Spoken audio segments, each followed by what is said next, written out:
How'd that edit come out? Pretty crappy? It's fine. We're live, by the way. Okay. Just went there.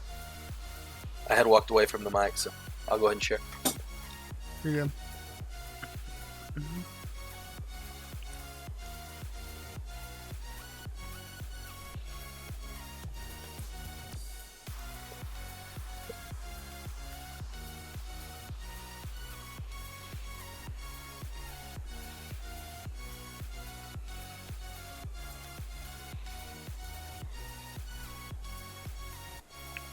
You might want to stop, like, breathing like you just ran a marathon. I'm right next to the mic.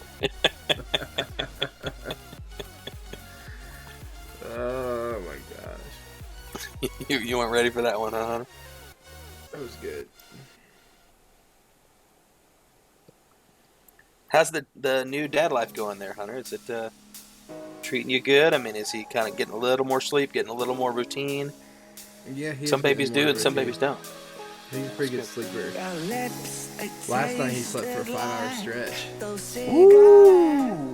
But then after that, it kind of made, since he slept longer, it made for a harder rest of the night. Yeah.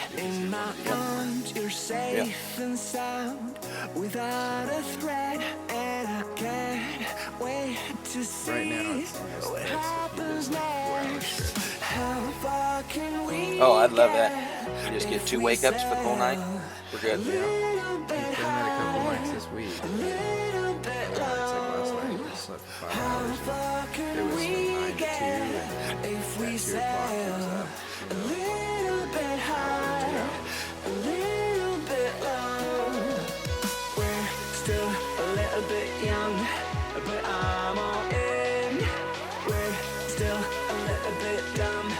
Oh, Facebook switched something up on me. Don't do me like this, Facebook. Maybe I'm trying to share to the groups.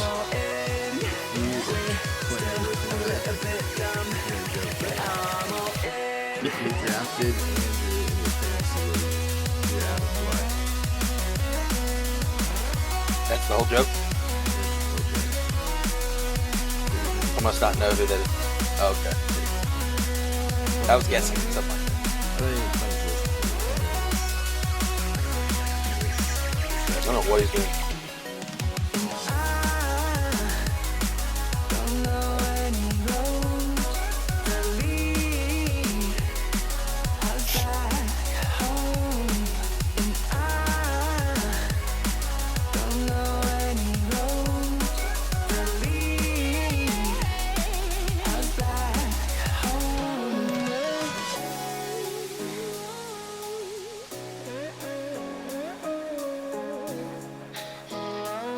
Hey Clint, you're gonna have to share to the groups. Something's wrong on my end.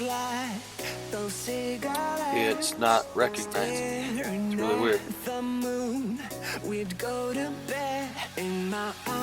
Is it an Android thing or a Facebook thing?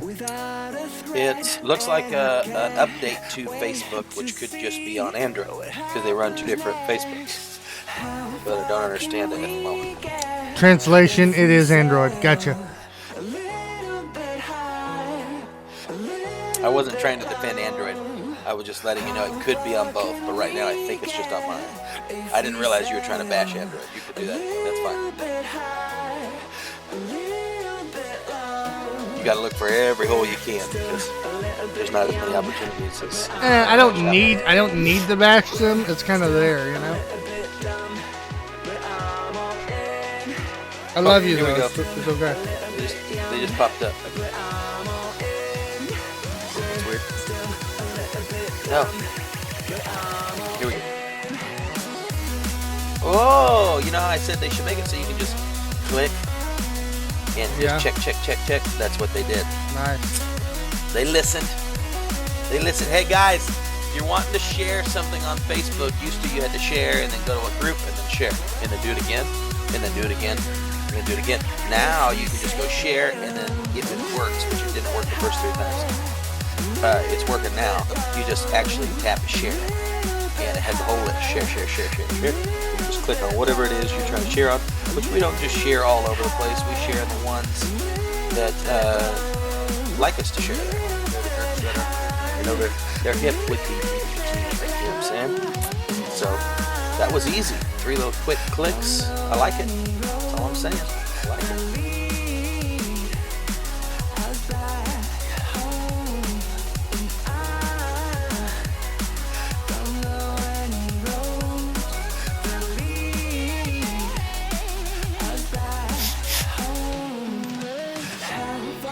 Well, I'm ready. Shoveling down this leftover jambalaya as we get started here. Alright, I like it. Hunter, you ready, my boy? As ready as I'll ever be. That sounds, That's what I'm talking about, bringing that excitement. that Thank you, sounds Hunter. promising. Alright. Well, with that said, let's get it going. Who's starting the dilly the dilly bopper? I'll go first. Okay.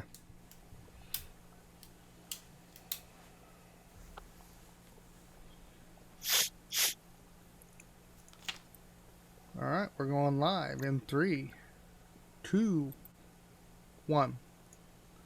Tonight on the Delirious Dads Gaming Podcast. Now you see me. Now you don't. Fatalities and world savers. The Dentist from Hell.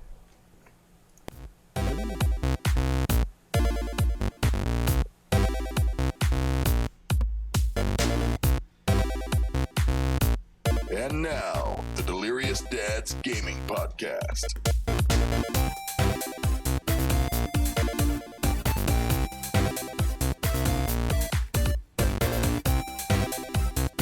Hey guys, good morning, good afternoon, good evening. Whatever day it is for you, it is Wednesday. I about said Thursday. It's Wednesday, August 28th, 2019. I think you meant to say whatever time it is. It's like good afternoon, good morning, good evening, whatever day it is. Well, hey, in Europe, it could be different days. It all matters when you're listening. Yeah, like in the EU, I figured out it's completely different. I never really put much thought into the fact that it's a completely different day. So, anyway. In the what? Not in the EU, but like not in the EU, but like in China, that kind of stuff. I don't know why I said EU. Yeah, I'm that guy. I didn't mean EU. You just mean on the other side of the world. Yes. I get you. Well, you know, on the other side of the world, it's only a 12-hour difference, so I guess it is another day, but it's not always another day. Right. There's times where, I figured out that when you're releasing a game, it does matter. Yes.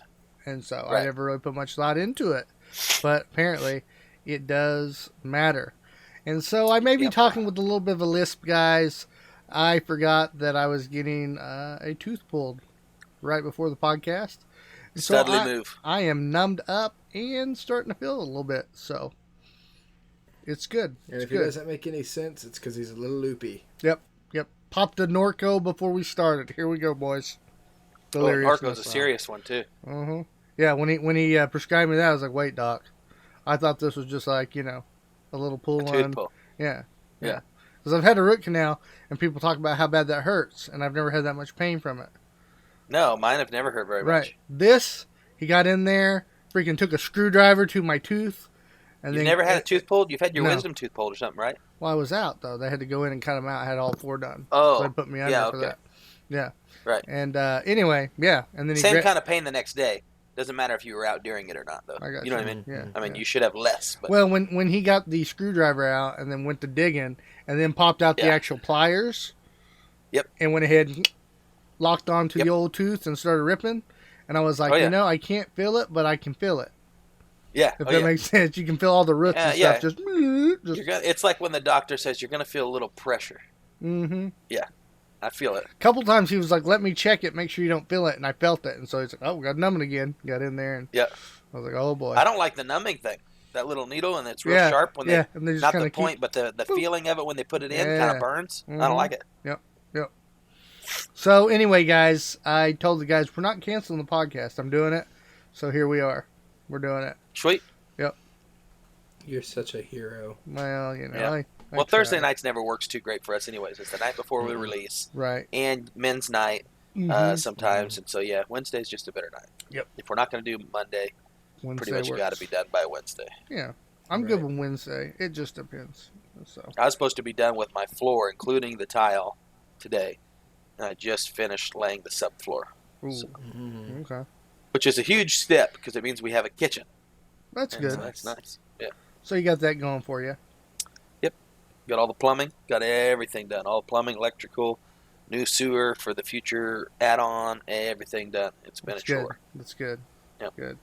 Well, guys, this episode's going to be jam-packed. It's pretty much going to be the news episode or the events The episode. com. Yeah, we had con/comms, and then some rollbacks, some nostalgia. So a lot happened this past week, and I guess you could say a half because we're on a Wednesday right now. Yeah, so a lot went down. We got a lot to talk about. Everybody's kids doing good? Yes. I know we did. Mine are doing good. We did the baby shower for your baby daughter. Do you want to say the name? Great. Do you want to say the name to the public, or The name of the daughter? Yes. Or are you keeping the name close to your vest still? No, it's not that I'm keeping the name close to my vest. It's that my wife says, see, he can't say it. He doesn't want to say it.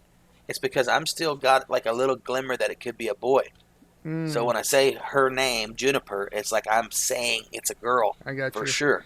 And Juniper is the name we picked. But in all reality, she's not Juniper yet because she might not be a she. That's okay. So I'm you're holding out. on to that. I got you. Hey, just so you know, your kid reminds me of Skyrim. Every time I say her name or, I hear that name said, I'm going to think of Skyrim. Just so you know. Juniper? Juniper berries. Yep. Yeah, that's fine. A lot of juniper berries. It's going to be June for short. Mm-hmm. Yeah. Well, it's going to be good because I'm always going to look at her. Not only am I going to be happy she's here, but then I'm like, Skyrim, and it's like a double. Skyrim. Hey, look, I'm picking Junie berries. Mm-hmm. Yeah. I'm going to call her Junebug. Junebug. Yep, Junebug, yeah. There's a lot of good names that'll come from it, I think. Yeah. We're not sure on a middle name. Well, Tiff's got one she likes. I'm not sure on. I kind of like Rose. Juniper Rose sounds good. Mm-hmm. She likes Inslee. Juniper Inslee. I kind of like it, but I'm not sold. Got you. Yep. Well, But she is feeling like it's getting closer and closer. I think the baby has already turned head down. Oh, wow. And so... It's in October. I keep thinking it's November, guys, because I'm a bad friend, but it's actually October. Wow. Yeah. Mm-hmm. She's getting that nervousness, though, that Tiff is, though. Like, maybe we're 3-4 weeks out. Ooh. We had Rory that early. Yeah. And so it's kind of like, hope not. But then on the other side, Tiff said, I said, you're kind of divided, aren't you? She's like, yeah. I said, that's messed up. I got too much to do. You should be only hoping to hold on until later. And she was like, yeah, but I'm also carrying a baby. So there's this part of me that's like, it could come early. But the problem is Dad's going to have to pause everything. And it's right in the middle of that storm, Yeah, it can't pause. I got to keep on going. It's going to work out. It's going to work out. Things will work out. It'll be all right. Yeah. So, well, Hunter. Things are going to change a lot in this next month. Hunter looks like he got a good night's sleep. He does. He looks more rested. His eyes aren't as puffy. Yeah. Nice. I took a nap before I got on here today. I got off at work at 3 and... You didn't have anybody pulling on your face with any pliers or screwdrivers? No, I might have to soon. I haven't been to the dentist since at least 2012. And I need to go get it checked out because I do have a tooth that's been bugging me up here. And I'm scared. It's one of those irrational fears. Say what now? It does the come and go pain. Like you have a couple bad nights and then it goes away for months and you're like, it's okay, I'm all right. Yeah, but really, it's just rotting in there, Right. Well, I have the irrational fear that I'm gonna get in there and the guy's like gonna be mad at me because I've waited so long to go to the dentist, and then they're gonna. We could have taken care of this if you came in 4 years ago. Yeah, and then they're gonna pry and do stuff to me that they wouldn't have. Well, in my case, he looks at it and he's like, "Oh, that gum's been swelling up. Oh, okay. Oh, it's a bad root canal from an old dentist back in the day, and so infection's just getting up in there and living." Just hanging out in that tooth. So we need to pull that thing and do a bone graft. It's like, okay, cool. Ooh. So that's what we did today. What's the bone graft? So he can make me another tooth. He's gonna put me in a little implant thing. But he's got to get But he's got to get a graft to the jaw. So he was like literally pushing my gums out of the way and. Right. Yeah. There's a whole. Yeah, I need to have that done. Just a tooth pull. See, I had my two. She said it sounds bigger than a normal tooth pull. Sounds like it was pretty violent. Yeah. I I had didn't my know two all that lower going in ones. though. When he said bone grafts, I really didn't think much of it. I was like, oh, okay, cool. Uh-huh. You know. I had my two lower ones not pulled, but what do you call it? Root canal back in high school. Mm-hmm. But the Indians, which is how I had my medical and dental taken care of, is the Native American deal. Mm-hmm. They won't pay for crowns, so they'll pay for a Oh. root canal, but they won't pay for capping it or whatever. Right. And they told me back then, if you don't crown it, you'll just lose it because now the tooth's dead, essentially. Right. You know what I mean? Right. It's And sure exposed. enough, they're gone. They just slowly broke off till it's just gums with like little nubs. Yeah, And little I'm like nubbins. 30 years old and I got 2 missing teeth in the bottom. Mm. When really, in all reality, it probably just needed a filling. But the Native American care is not the best. Yeah. At And least so- It's at that least free this healthcare. wasn't one up here. Oh yeah, well I've always had good teeth, not any cavities. Even when I went back to the dentist, like I went last year, Mm-hmm. got checked up. I had one maybe cavity starting. Everything else is still just super good. Hmm. So that's what always makes me feel like what And happened It was those root back in canals. high school when Mhm. they drilled these two Mhm. teeth out. Well, from what my dentist said, and I know this is a gaming podcast, guys, so I'll try not to harp too much on it. But my dentist Oh, yeah. told me what they do is they put these metal clips down, they drill out the tooth, right, and they put these little metal clips down. What can Yeah. happen is those clips are so thin that they can crack, and if they crack, then the whole root canal is bad, and then that's when Oh, you really? get bacteria and stuff in there, because that's what's Okay. holding everything up and keeping it, I guess Huh. from getting things in it. But anyway, Well, this is part of being a dad. I'm sure most dads out there have had a root canal or a pole Mhm. Yeah. or something by the Or, time they're or 30. their So. kids. Yeah. Or their Yeah. kids are having to have something. Well, if you're gonna put your kid under the pull tooth, you better just go ahead and put some laughing gas on them and all that jazz. Because even as an adult, I was kind of doing the old chair grab and was getting a little nervous when he pulled out the old screwdriver. So anyway, it went okay. I just kept thinking I can't imagine the first round of people that did this for the first time to try it out. No. You know what I mean? Like who volunteered for them to do their research to figure all this stuff Oh, out? back in the day, it was just wash around some liquor. You know what I mean? Some Had real to. strong moonshine and Get drunk before you go in there, and and let's pull this thing. yeah. No, sir. Well, with that, I need some gaming news to cheer me up. What do you guys think? Yeah, I think that's Yeah. good, yeah. All We right, got plenty of it. let's do that then.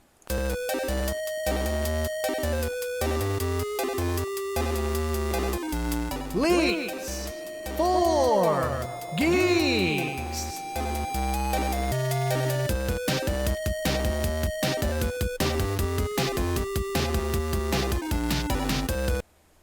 And we're back with news, events, things that have been going on in the gaming world, and we did it dad style. The first thing I wanted to talk about was a little local thing in the Oklahoma area. If you're in the state of Oklahoma, this will probably be more interesting. But we wanted to put it on the podcast because it was Delirious Dad's Gaming's first venture out into the world outside of this podcast. And it was fun. We did some networking. We talked to a lot of interesting people. We had a blast. Hunter worked. It was a good day. It was a good day. And as you can see, Hunter has excitement all over his face for that one fateful day, Saturday. We went to MiracleCon 2019. Now you may be First asking, Miracle Con. yes, the first ever in the state of Oklahoma. It was held in Oklahoma City, and so Ryan came out, and we got up early, went up there, and hit the con hard, fast, and we're the life of the party. I feel like. Yeah. I think we Is were. that a new dance, hitting the con?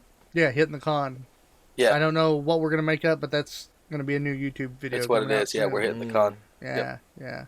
So, wanted to go ahead and play an interview for you guys of an interview that we did with the vice president of MiracleCon, Braden Easley, and their tournament coordinator, Jason Weaver. He's an eSports tournament specialist.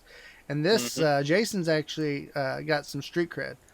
And so, anyway, I'm going to play that for you real quick. Street cred. Yeah. Soon as I get it pulled up here for you.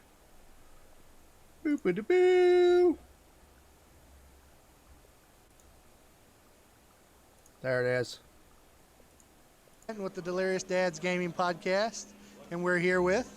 I am Braden Easley. I am the Vice President of MiracleCon. I'm Johnny Weaver. I'm an eSports tournament specialist for all the big boys. And I am Ryan, Delirious Dad's Gaming. You know me.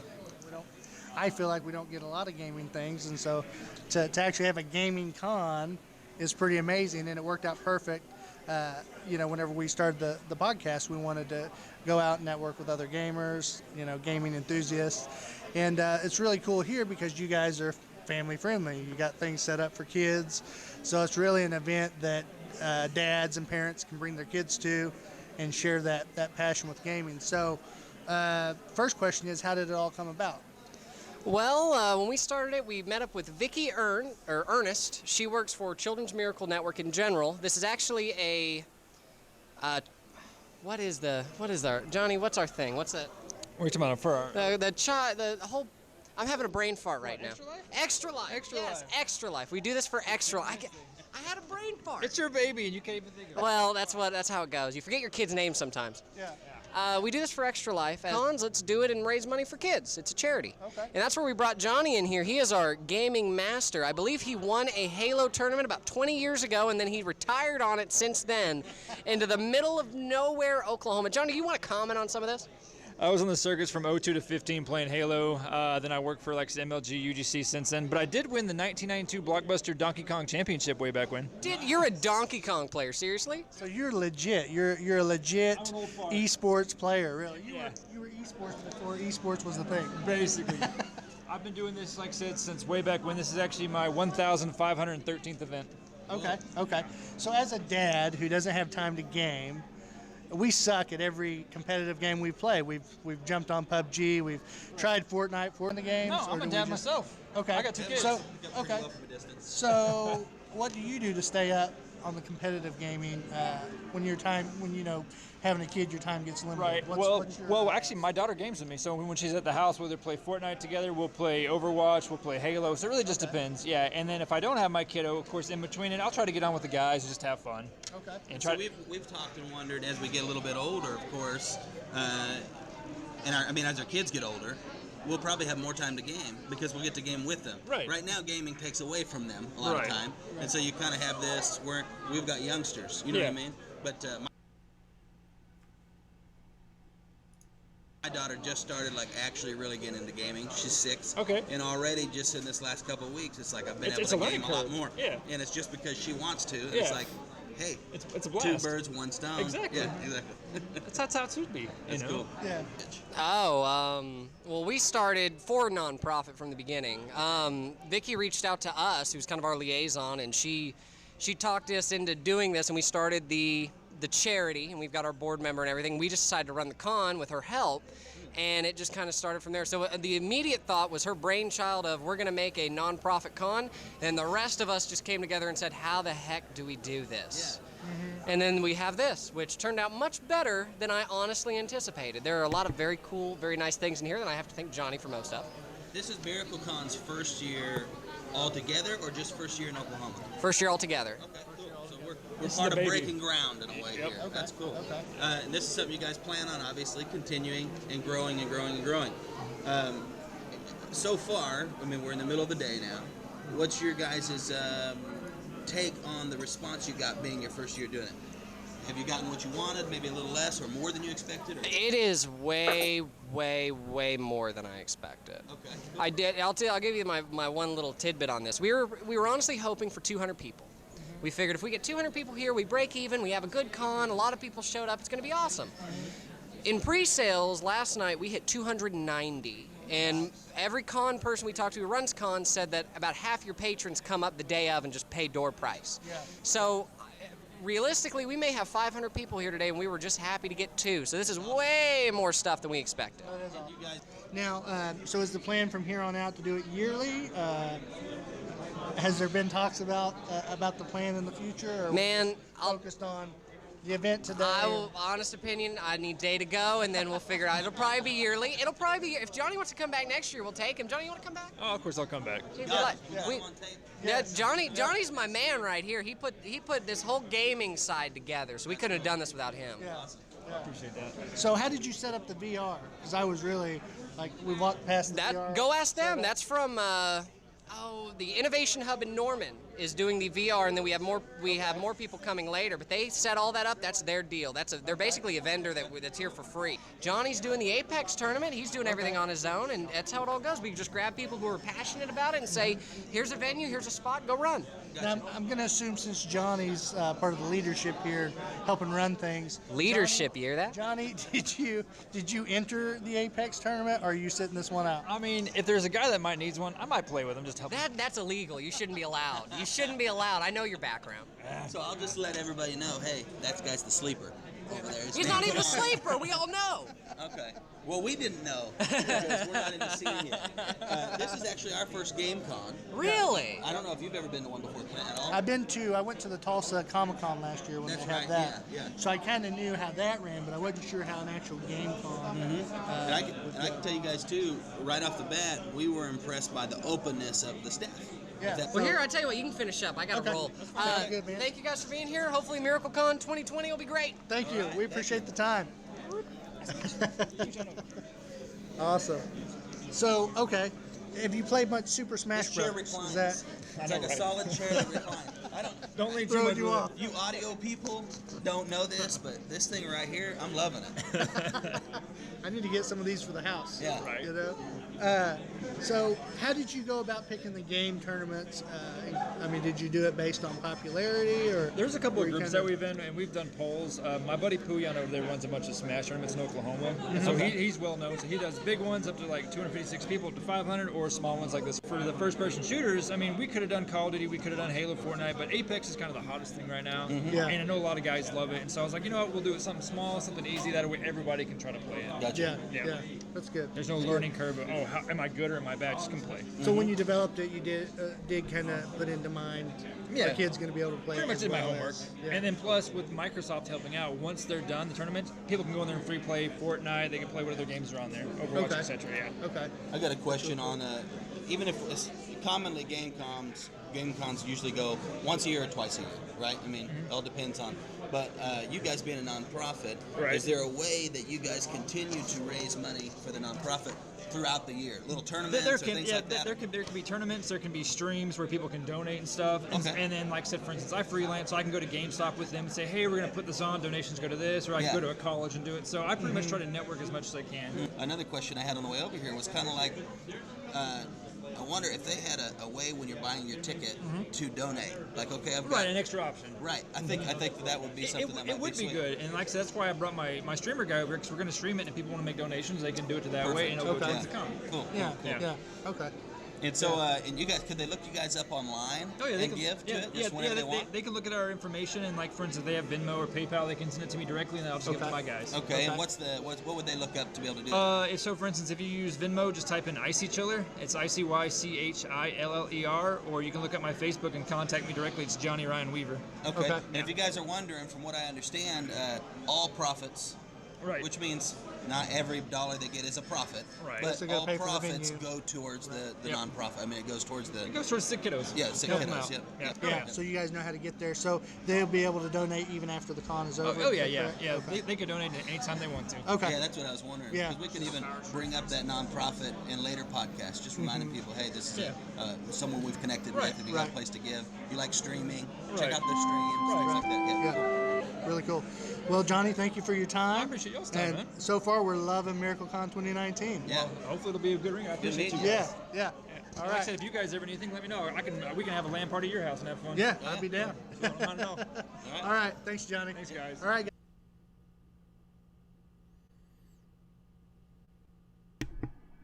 All right, and so that was the gist of the interview. And guys, I have to quickly make a Norco correction. I completely What's that? misread Johnny's name a minute ago before the video started. I read Jason Weaver. And it's not. It's Johnny Weaver. So You're talking about the game guy. yeah, I got to correct myself. Yeah, I was going to tell you, I thought his name was Johnny. Of course, I can't hear it right now. I don't know was why I gonna read it. I was like, I'm going to listen and see if his name's Johnny, and Clint's just forgetting. And then I realized I don't get to hear it. I know his name because So- I've talked to him on Facebook and talked to I'll tell him you for what, the guys, deal, if you were doing the show live, me and Hunter don't get to hear the stuff Clint plays, because if we do, it'll record and backfeed and all kinds of this other stuff. In the future, we'll have maybe a little bit better system. But that was a long 7 minutes. It was for it was when 9. you're when It you're was sitting 9. in silence. It was 9. Either way, it seemed way longer than that in Felt my like head because eternity. I'm all the show is already going, so Right, I'm in and I'm right. amped, and then it was just like, And for the audience, there's no pause. I get you. Yeah. Right, I was yeah, right, watching yeah. it on really low volume, and I like Oh, at were the you? very end there where that big boy Thanos walked in the background. Yeah. Oh, did you? Did you see Kratos? He was talking like, "Hey, little kid," talking like this. Yeah, he was. didn't sound like Come Thanos here, at all, get though. a picture with me, Yeah. and it's like, no, just Well, he sounded like a bad guy from Rocky, you know. yeah. But quickly, we did come across some games there while we were there, guys. There was one platformer that's being made. It's by happycowgames.com. Hold on, time. What? Most of these guys, I'm going to preface this. Most of these guys, which was great for us and great for you guys, is we've been talking about getting into different games, board games and stuff like that. But most of these guys that we're talking to at the show, they want to be guests on the podcast. They want to come in and talk about what they're doing, what the development's like, kind of give you guys an inside look at what it's like to be a small-scale developer for either video games or board games or whatever. So Yeah. as we're talking to these different gamers that Clint's going to, or game makers that Clint's going to mention, keep in mind these we'll have whole segments devoted to each of these guys later on Yes. in future episodes. So it'll be kind of cool. Most definitely. The first game I'm going to mention that we came across was a game called Dutson Space. It's an actual it's a 2D platformer. We talked to the developer, Happy Cow Games, and it's kind of cool. It's like a little family group. You know, they basically the main guy does all the coding and programming for the game, and then he's got his was it his wife? Wife, Yeah. She does all the artwork for the game, and then his brother is a music artist, so he did the music for the game, and so it really is kind of a passion project for them. Dutson Space, it actually surprisingly for an independent game made by 3 people, it was actually pretty fun. smooth. We played it, and actually tested it, and it was smooth. The duck, it's basically. I guess that was my biggest impression on it too. It wasn't just fun because it was a little platformer. It was it felt like a real maker made it. It felt very smooth. The guy did a great job. Yeah. Because some games you play, you know, it's like, oh, it's a you can tell someone threw $5 it game together on at Steam, home. and it's like, oh, Yeah. And this is This didn't something have he's that vibe. polished. Yeah. Yep. And so the plan for it, it's a game about ducks going into space and fighting geese, and the geese try to kill you. Yeah. Yep. It's pretty fun. Pretty fun. There's little all game. kinds of different geese, and we'll get into more details on it. Yeah. We only really played there was like a certain level that was like a troll level. Yeah. Clint thought he meant there would be trolls in the level. Yes. What he meant was it's the level to troll you. Yeah. It's just like a messed up level. Yeah, it that's came on. almost I was like, "Where's impossible the to beat." trolls at, guys?" And they're like, "No, it's no, there's trolling." goose, geese. Yeah. Geese. Yeah. Wow, he was so old that term missed him. Mm-hmm. I know, right over his head. The guy was even talking about how only a couple people have beat the troll level, and talking about obviously all the signs letting you know what he meant by the word troll. Yeah. Clint still had no idea. And Clinton's like, He was just like, man, this level's really Bro, hard. I'm gonna get for to a- fight some for a trolls, little bro. Get my sword and my platformer. shield, baby. Yeah, he's definitely like wow geeking out like trolls. Yep. Yep. Oh Yep. man, it was bad. It was It was hilarious, fun though. though, and we'll have him on to talk about development of that. Yeah, for sure.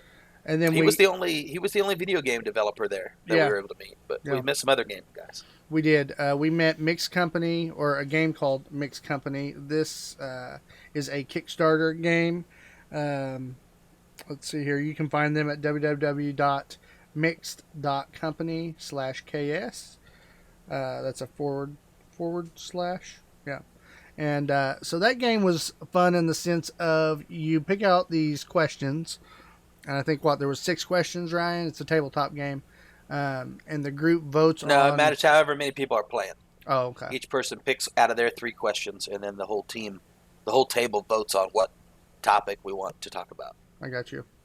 And so we did that. That was a fun little... It's just kind of... It's going to depend on the people you play with, I think, is what makes that game fun. It's a conversation starting game. Yeah. And its premise is to kind of push some boundaries and bring up things you wouldn't always talk about. It's a pretty good game. So, if you're offended easily, or you know someone that's offended easily, don't play that game or play with certain rules in place. What is it called? Cupcake? Huh? No, it's No. called Mixed Company. Mixed Company. But they should have called it Cupcake. Yeah. Yeah. Triggered. It was fun though. That's what they should have called it. Triggered. Yeah, there you go. Yeah, make people mad. But they have some safeguards if you're a triggery type people. Yeah. And rules to the games, and there's things to like veto if you want to play with the. We'll explain it more later, but there's cards that you can say no, we're not going to talk about that. Mm-hmm. And you can just nix that choice. And they did mention that kids... Or you can play with some cajonas and take the veto cards out. Yeah. And say, that's what we're doing. But it's all, you can play at whatever speed you want. Yeah. But And they did mention it that some young kids have played it, and it's helped like autistic kids or socially awkward kids, kind of help them open up conversations. So it looks like it could be a good positive thing as well. So, but we liked it. It was fun. Like I said, I think it depends on who you're playing with. Definitely, if you're a partier, it's probably a good drinking game. Another game we came across. This one's in development as well, but it's not as... He's still working on it. Let's put it that way. So there's still work to be done with it. It's not a finished product or anything that you can buy yet. But this one was called Super Combo Fighters. I will be getting a hold of the creator to see if he wants to come on and talk about it. He acted like he would be interested, so here eventually I'm going to start reaching out to those people. But this is Baron Games is who set that one up. Yeah, we came across that one right at the end of when we were going to be leaving the show. And so we played, he had like a mini game, which is part of that game. This game comes with like 3 or 4 different mini games built into it. The mini game we played was like a really high pace, random guess what your opponent's next move is going to be. If you're right, you score. If you lose, they score type thing. And that was fun. Only took like 5 minutes to run through that. And that would definitely be fun to like whip out at the airport. And the artwork style that it seems like what he was going for with it was like a throwback to old like Street Fighter and Mortal Kombat type games from back in the day. It had kind of that vibe, and so we like that too. So we'll continue to try to keep up on that one and get an update of when that goes out to the public. Yeah, and right now we wouldn't even have a fair response to say because we didn't play the real game. Yeah. It was a pretty in-depth little card fighting game, and we didn't have the time at the moment, but we will. We will get into it. We'll have him explain it when he comes on if he does. Yeah.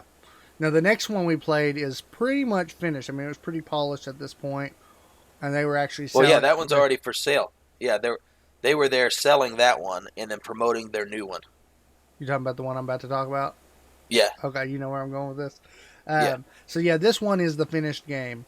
I'm only going to talk about the finished one. If we get a hold of them, we can have them come on and talk about the other one as well if they want. Right. But this one's actually on sale for $25, and I am probably going to buy it. Actually, not probably. I am going to buy it at some point. Yeah, it was a good game. I just didn't have the money set aside to pay for it then. This game is called Churrascaria. Is that how you say it, Ryan? Churrascaria? I think you nailed it. Yeah. Churrascaria. It's a new cutthroat casual card game of food theft. Hunter should know, Mr. Chef over there. Yeah, food theft, he doesn't even know what we're plate talking swapping, and backstabbing from Absurdist Productions. And this game is Churrascaria is the, what do you call it? It's the Brazilian steak buffet places. Yes. Where they come over with the stick and the meat and they shave it off onto your plate. The actual Brazilian that's word. what it was called. Yeah. The Brazilian word for it's Churrascaria. Yeah, we thought for sure. We could be saying it wrong, guys, but it's something like that. It's hard to say. We thought for sure Hunter would know. But it doesn't really matter that it's that hard to say because the artwork was great, and the artwork on all the cards was great, and the gameplay and the way you play it was great. He did a great job. I really liked it. I have a special term, my own special term for restaurants like that. Buffet? What's that? Brazilian steakhouses. Oh, okay. Oh, yeah. Well, they went with the fancy name so they could name it their game. And so how this game works, guys, you get food cards, and it's basically like you're swapping through. You go. It's a screw your neighbor type game. Yeah. You're like switching plates on people. There's special moves you can use, and making them eat stuff they shouldn't eat. Yep. And then at the end of the game, when it's all over, you want to be the one with the most points. And so you basic premise is you don't want to eat any sides or vegetables. You want to have as much meat as possible, like a real man who went to a Brazilian steak. You know what I mean? Right. And that's the premise of the game. Yep. The way they set it up and everything was just a lot of fun. If you guys have ever played Sushi Go, that's a card game we play. It's not like Sushi Go in the sense of passing the cards and all that, but the vibe of the game is very much the same. Yeah. You're trying to stick it to your partner. You're trying to, one up while putting them down, and it's still pretty high pace. And I'm sure it'll get even faster as you learn the game, but easy to learn too.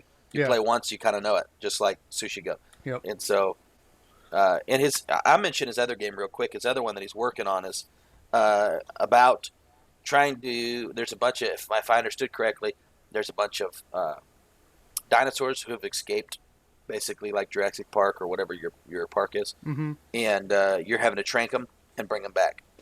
And so then your cards have to do with whether they're going to stay asleep or whether they're going to wake up and how much time it's going to take to get them back. And it sounded like a decent game too. Yeah. But what I thought was real cool was the fact that we're gonna have multiple stages. We've got a card game that's out, but hasn't really launched. Like they're done, right? That's the mixed company. Then we've got that other one. What's it called? Combo Fighter, Super Combo Fighter. That one is like, I'm in development. Like I'm working on it. We don't have artwork on our cards. Right. We haven't done a real Kickstarter deal yet. And then we've got this other guy he's coming out with the second game and already has launched one successfully. So we've got a good variety of, hey, what's it like to be in the field of making some tabletop games? Yeah, what does someone got to do to make this happen? And what is the creative process of doing it? So I think between those three, it'll be pretty cool info we'll get out of that. Yeah, and we had a lot of fun up there. It was really good as far as, like I said, networking with other creators. And, another big initiative that's going on is the community is trying to get gaming more relevant here in the state of Oklahoma. And so I'm all about that. Let's do more events so that families and kids and even adults like us can go. And specifically eSports is really trying to increase in Oklahoma, not just the shows and things like that. Yeah. And so Johnny's one of the ones, he sets up all that stuff. That was his whole thing. He was running that whole tournament up there. And then I believe he had another event in Texas the very next day. He did. I think he stays pretty busy with all that. We did meet and we'll hopefully have this guy on too. Sorry, I can't remember his name right now. Clint, you might. The guy that works with OU, which is where this was held. I believe it was Chris. Was it Chris? It might be. But we might have him on at some point too. And he's him and his wife work with the department there at OU that basically opens up the creative operations of OU. So all the stuff that they have for their students and things like that, meaning whether it be 3D printing or it's graphic design or it's game design and coding, basically if you can think it, they can build it, and it's free. I didn't know that. So like if I wanted the public to can just go in and do it. Yeah, if I wanted to animate a game, but I don't have the computer to load up all the graphics and do that kind of stuff. They have computers there that you can rent. You can come in and use them there, or I believe he said you could take them home, like a library. Yeah, some of the equipment sounded like that too. Yeah, it was pretty interesting, and it was all free. Everything they talked about was free. You don't have to be a student at the University of Oklahoma. You just go there. And that was the. And they said they've got people that'll even teach you, not just use the equipment, like the people that'll show you how to do it, so you can do it yourself in the future. And I don't care about your Oklahoma State unless they have this too. No, they're all agriculture. Oh, okay, they're going to teach you how to milk the goats. I get it. Right. We're going to go ahead and stick with technology here on the show.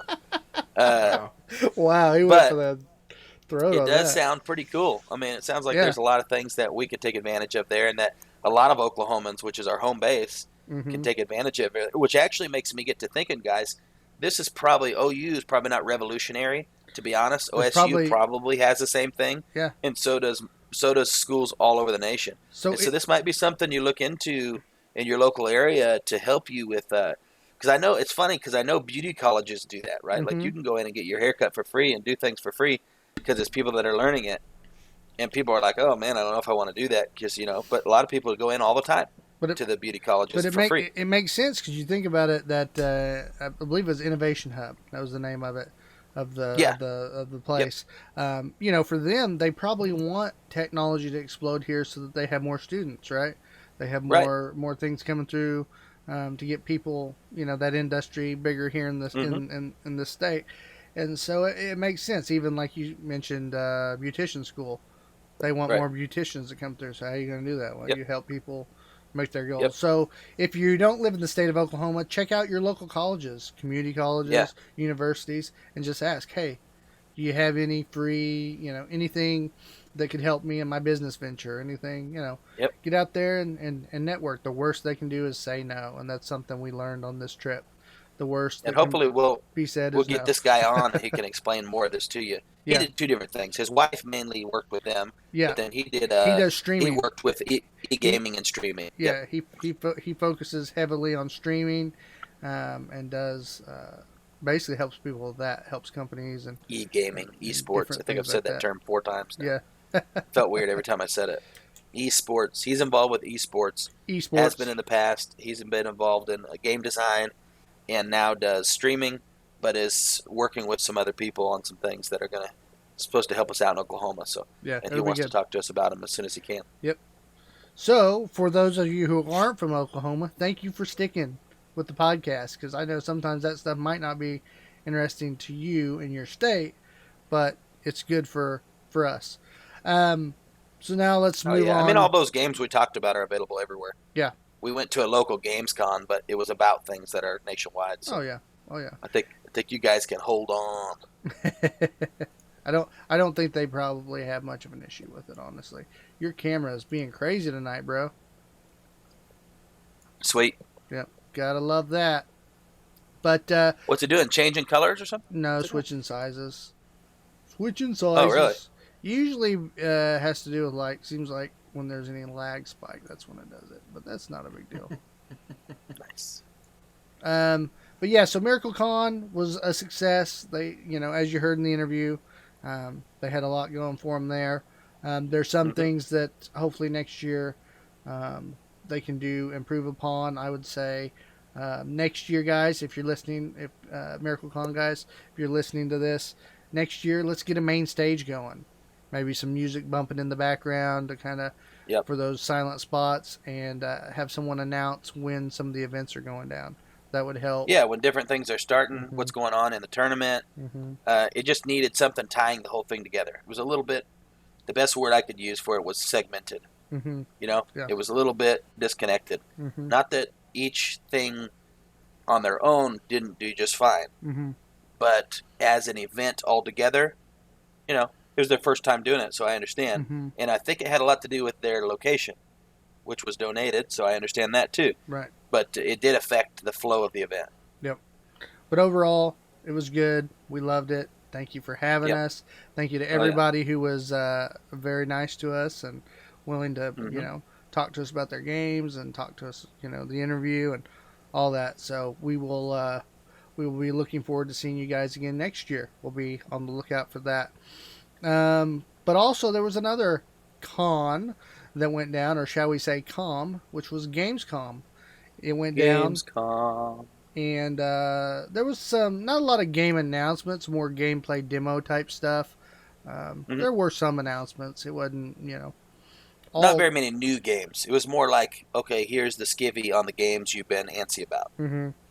Yeah. And here's what they look like if you get to play them. Yep. So Hunter, he did some research on some different, you know, various games and what have you. Hunter, what did you find on the? Am I kicking it off? Yeah, I'll let you kick it off if you're ready. I'm ready. I got 3 things to talk about today. Am I doing them all in line, or are we gonna bounce back and forth? You can go ahead and go first. That's fine. Cool. So today I got some stuff. I'm going to be talking about Mortal Kombat's DLC characters that are coming out. Just going to touch on the latest news on PUBG. And, of course, the Marvel Avengers gameplay. So, we're going to dive into that. I'm going to start with Mortal Kombat. Okay. And I got this little article here I'm going to read to you. It's good. While the base of Mortal Kombat 11 character roster is fairly extensive, featuring 24 new and returning fighters, players are still excited to expand their combat options with additional DLC characters. Indeed, the Mortal Kombat 11 DLC fighters are of the great interest to many, and even though there are still a number of them to be released, several MK11 DLC characters are now officially confirmed. Yeah, people are pretty pumped. I mean, this game's still just doing really well. Mortal Kombat 11 is kind of just keeps on trucking, and I think they did it right with this. Hey, let's delay and let out these characters as we go here and keep everybody kind of amped and excited. That's kind of the new thing that we see in games, and I think people are pumped for it. Exactly.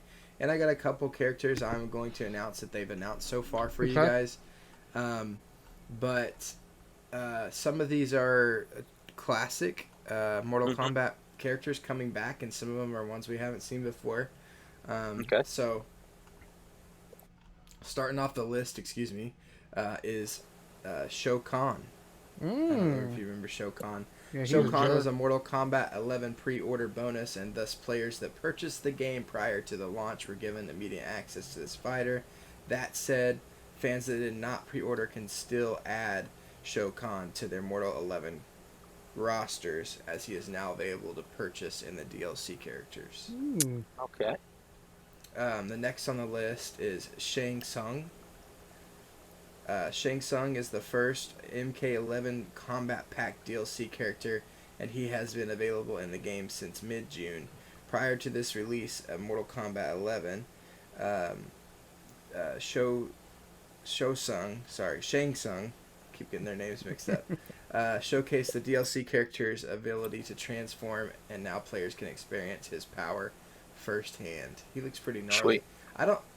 He seems like he was in Mortal Kombat's before. Yeah, I'm pretty sure he was. Yeah, he was. Some of the older It's ones. just weird seeing them in the graphics of Mortal Kombat 11. Yeah, I know. I haven't played for a long time either. We got to updated play while we graphics were at and Miracle Con. We played some Mortal Kombat 2, and it was like, oh my gosh. Like, we actually played this? Yep. The next on the list, another Nightwolf was confirmed as an MK11 DLC character at the end of May, and since then Mortal Kombat 11 director and series co-creator Ed Boon has made several references to the Nightwolf on this official Twitter account. This has led some to believe that Nightwolf will be the next Mortal Kombat 11 DLC character, but that is not confirmed at this time. I don't recognize Nightwolf. I'm guessing it's Nightwolf, but you're saying Nightwolf. But either way, yeah, I pronounce it a little differently. Wolf. Either way, I don't think I recognize that character. Who that is? Do you recognize him? It's Nightwolf. He's a native-looking guy. Yes, I think he's been. Oh, okay. Yep. He's an older one. And now we're getting down to some of the cooler releases here that I'm excited about. There's a couple more. Terminator T800.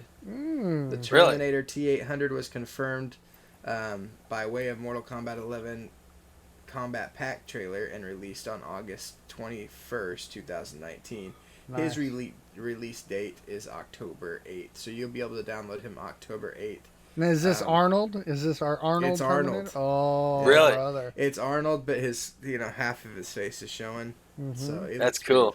Pretty legit. That's sexy. I'm wondering how far they took the steps, because if they were real, they'd do during combat more of his face come off and stuff like that. That'd be sweet. Sick. I wouldn't put it past them doing it though. You know. Yeah. Next character on our list is Sindel. I think I'm saying that right. Sindel. Sindel was confirmed to be the forthcoming DLC for Mortal Kombat 11 at the same time as Nightwolf.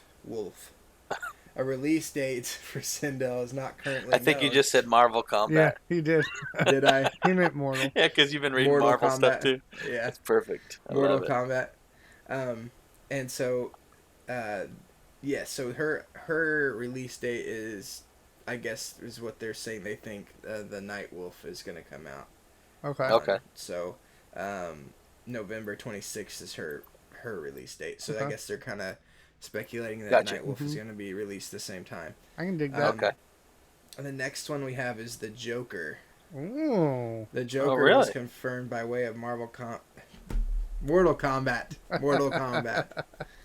11, and he was in the trailer pack, so that's why they know he's coming. Okay. But his release date is January 28th, 2020. Okay. So Dang. next That'd be year, really interesting seeing the Joker in a rated R type scenario. Yeah. You know, well, Yeah. I say rated R, whatever the rating would be in comparison. They to have gaming. They have a snapshot of his character on here, and he is not like any Joker I've ever. Really? He looks quite different. Yeah. Well, he's got the Mortal Kombat universe Joker, right? Yeah, he's got the green hair and, Mhm. and the white and the face paint and everything, but he just looks different than the Jokers that I've seen. Okay. But he looks more like a real person than the super cartoony, Gotcha. I got you. comic Joker. And the last but not least, the one that I'm most excited about is Spawn. Ooh. Really? Spawn, yeah, Spawn is the first official confirmed. I wonder if they Mortal own Kombat some of these 11. already, or if they're just contracting with these people and licensing these old characters. That's Oh. cool. I don't know. Spawn's the first officially confirmed Mortal Kombat 11 guest, Okay. and many fans are certainly excited to see his legendary comic book character as an MK11 DLC. Mm-hmm. Wait, how is Terminator not a guest? I don't know if he's been on. There's been Maybe some he's type been of in before. Terminator on the last one. Maybe. Yeah. Yeah. But I don't feel like I've seen him in the other ones. I feel like I would have. Because Well, I haven't played the last couple. even the at newer least. ones, I go back and at least watch the finishing moves just to see what they've I got you. done with him, you know? Mm-hmm. But Now listen to this. Spawn's release date has not been available, but they're thinking his release date is going to be March 22nd, 2020. Or 27th, excuse me. So we got a little time to wait for Spawn. yeah. Yeah. So it shows I'd that be it shows excited. that they have a long-term plan for this game, Right. for growth of the game and the life of the game. So that's good. I feel like fighting games need that. You know, that's one thing that's fighting games seem to lose that longevity sometimes. Yeah. So I'd Yeah, like I to think go they're- out- Sorry, go ahead, Ryan. That's what I was saying. I think they're making some adjustments a little bit. They're kind of catching on to the releasing of download content and the kind of keeping you intrigued by adding this and adding this. Right, watching think everybody all else do that it is- and kind of figuring it out Right. now. Mm-hmm. In reality, I mean, I haven't heard as much news about a Mortal Kombat in years until this one. And 11 has just been doing well and staying up near the top of the game list. Mm-hmm. And so they've definitely done some things better with it. Yeah. So that article I just read, I got some updated stuff already. I was looking further down in there. It said in that article that they're excited to see what his comic book would come to life as. Well, they already have released the render of what Spawn is going to look like. It's incredibly detailed, and people are excited to get their hands on them. Unfortunately, we're going to have to wait till March 24th of next year. Okay. Dang. Okay. Dang. That's all right though. So We'll wait. It'll be here for you. You know it. If you have kids, Wonder how it'll long be they'll here have for you, between games. You know, if they're still releasing characters March, they must be waiting more than just year to year for a new Mortal Kombat, Mortal which they always Kombat. have, I think. Mhm. Yeah. right, and I think like what you said, since they're kind of taking advantage of this new age thing of gaming and adding things as they go, they may be able to stretch it even longer. Mm-hmm. Right. So I would really like to get my hands on that. I haven't played it yet, but I've heard Yeah. great things about it. I mean, Yeah. Yep. Yeah. So, Very much so. so next on my list, Clinton, are you good for me to go into the next one, or are Yeah. we wanting to jump around? Okay. I mean, Next. I'm down with whatever you guys want to do. Okay. I think I can get through this pretty fast. Okay. Next on my list is PUBG, and not a lot of news on PUBG, but I just wanted to read a little bit about PUBG's plans for cross-platform. Okay. PUBG's, if you don't know what I'm talking about, get with the times. It's Players Unknown Battleground. It's a shooter, multiplayer shooter online, where you can play the battle royale. Okay, and we've tried a little bit of this out, and we've been dominated every time we've tried it. Right? Yes. In every game, Well, Apex, Spank. Fortnite, PUBG, doesn't matter. I've actually I did better in Apex than I did in PUBG. Yeah. I didn't just Yeah. die. You know what I mean? I we can need get to a couple get kills. on there and give it another good college try. Mm-hmm. Yeah. But PUBG is bringing its gaming to PlayStation 4 and Xbox One audience together with cross-platform play alongside the release of new Season 4. Players from both consoles players from both console platforms will have the option to play with each other in the same matchmaking pool. Wow. Really? This is that whole PlayStation Xbox thing we've been talking about. This weird dynamic going on right now. I love it. Hooking it up. Well, and when we were playing PUBG, we noticed we played with a lot of like Asians and people from other countries, and so I think their servers had slowed down a little bit too. So it's probably a good move for them to combine them. Let everybody play together. And they said on here, let me read it so I'm correct, but they acted like it's going to be faster to queue up too. Yeah, it should be. When you're going to have a bigger player base pool. Mm-hmm. Right. Mm-hmm. This is a huge boost for the console community, drastically widening the player's base and adding a whole new level of competition. Once the system goes live later this year, matches will feature 100 players from the PS4 and Xbox One servers, allowing for much faster queue times. Sweet. So, it'll kick off August 27th along Season 4. I wonder if that means you probably can't party up with someone from PlayStation, like on your squad. You can probably only play against another squad from PlayStation. No, I don't know. You probably can, because on Fortnite, you think so? On Fortnite, on my PC, I could team up with someone on PlayStation or someone on Xbox. Really? Still, yeah. Oh yeah, that's right. That's right. It just shows that they're actually on Xbox. Like it'll say they're part of Xbox, they're part of PC. I do remember that now. It just defines the difference. So, Well, that'd be cool. That's different. I like it.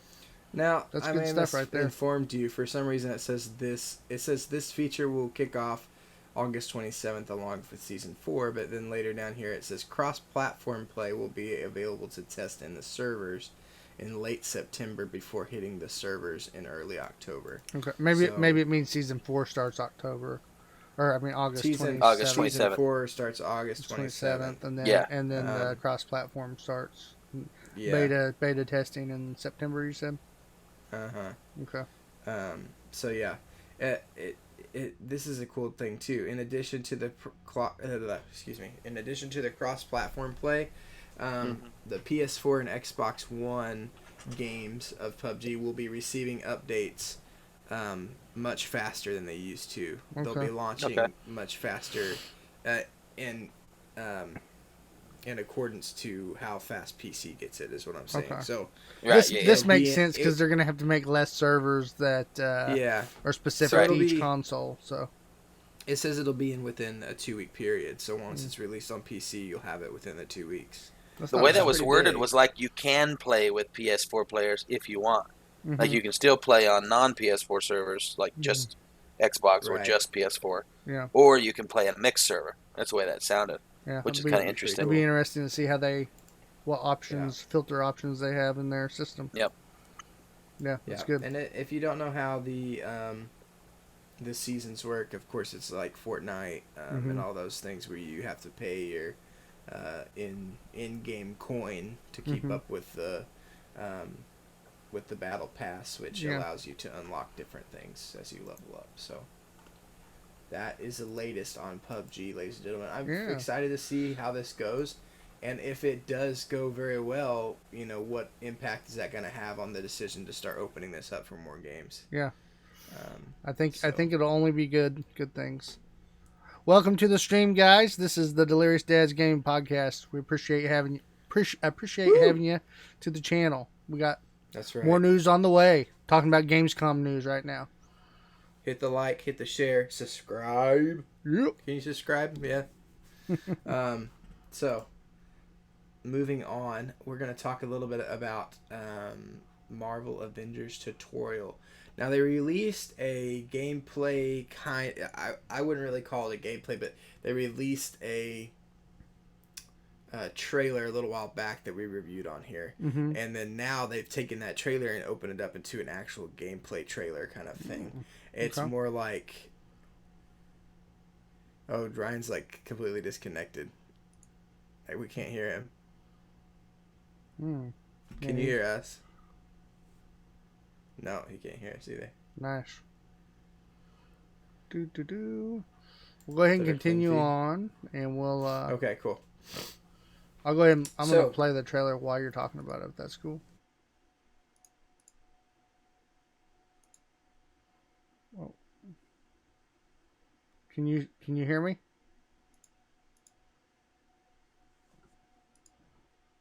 We can't hear you.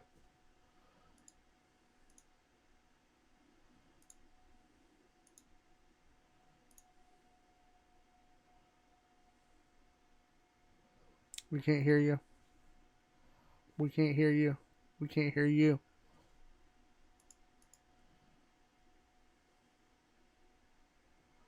We can't hear you.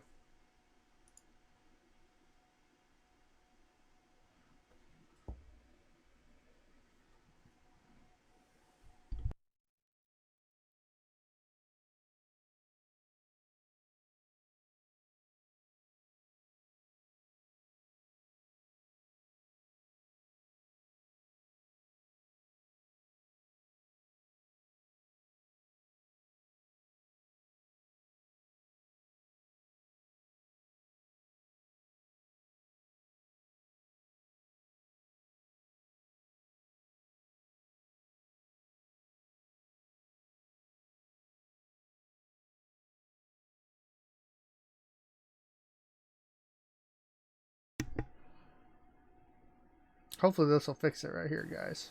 There you are. There we I are. hear you. Okay. Yay! All Hey, that's the right. first time in 30 Wow. episodes that Clean Feed has ever failed us. Yeah. Right. I don't know what happened there. That was weird. That's Step all it right. up, clean feed. No, that's cool. It's okay. Hey, that's not bad. Really, it's a Not free at all. service. I think at Ryan all. just got the fall down first. You know what I'm saying? Because he has. What the was faster, weird is he it has said the I was faster internet. disconnected, and it apologized, That's what. but I it's- was still listening to you guys. That's what it Like you said. guys were still talking. Yeah, that's what it said on me. weird. So, all good though. All right, let's get back into that. Clint, do you want to restart the video, or or did you just have it going still? Actually, I was about to start it, and then you went south. Okay, so. cool. So right, well, just let's get that kicked restart the whole deal of Marvel.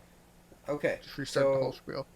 Marvel Avengers came out with a tutorial gameplay demo, and this is different than the teaser trailer that we saw a couple months back, whenever that was. We reviewed it on here, but it kind of follows the same guidelines and then takes you into this tutorial gameplay demo, and that's a lot to say, tutorial gameplay demo. And the reason it's worded that way is because they want you kind of to know, like, this is the gameplay for you to see how all of our characters are going to work. Right. It's not really deep into the mission. So Right. from what I understood reading this and watching it is that, don't watch this and think that it's so shallow, because it's not like what a full mission is going to be. Okay. And that's what they're saying. It's just a demo, an example, yeah. what it's going to look like. Exactly.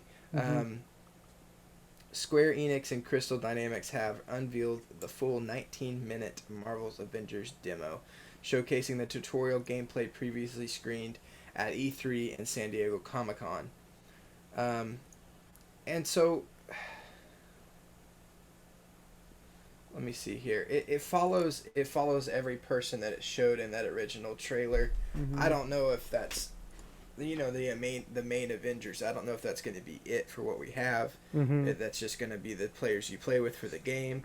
I would imagine, or maybe they're going to do something cool and pull somebody that you weren't expecting out. But you got Iron Man, Captain America. I'll tell you what, the graphics look good and it looks pretty smooth. They do. I mean, yeah. Thor You got Thor looks fun to play already. So even Black Widow, Thor. So even if people aren't excited about the voice work, voice actors, I mean, this gameplay looks Right. really good. I wrote some of the things I liked about it. I think the fighting style is pretty cool. It is different enough between the players to kind of get a feel of, oh, I'm Thor right now. It's not just a beat 'em up and everybody feels the same, right? Right. The atmosphere and surrounding looks good. You do feel like you're in an open world in that video. And the character uniqueness and their graphics and the way that they've been detailed looks good. Some of the Agreed. dislikes I saw, and you guys may not have the volume on, Ryan, and you can't get past this. We've already talked about it. It is kind of off-putting to sit there and watch these characters that you've watched in the Marvel Cinematic be different looking, and they sound different, which you can't get past that. We talked about that. They're not going to pay all these huge guys to sit in and do this video game. They're just not going to do it. Well, with a long-term plan with this being a story, not an MMO, but, you know, a big group, story-driven, we're all going to go through together and play.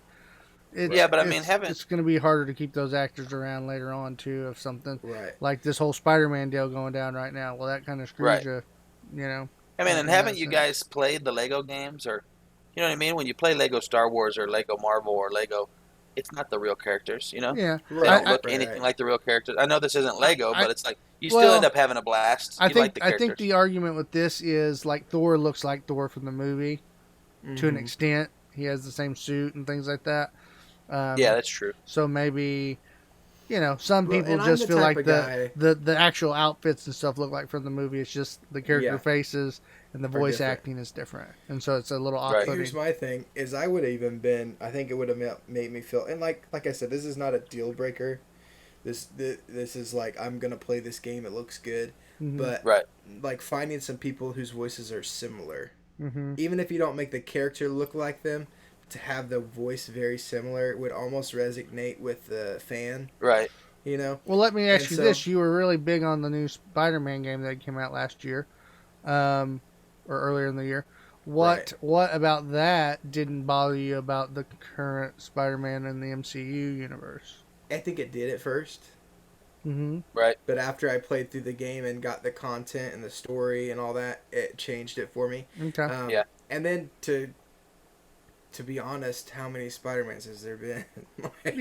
Right. There's been a handful, whereas, you know, you could argue that, well, there's been a couple Hulks, but we're talking about about in our generation right now. Successful Marvel universe. Yeah, there's really only been one Iron Man and one Captain America. You know, so it's a little different there for me personally. I don't, you know, so that varies for.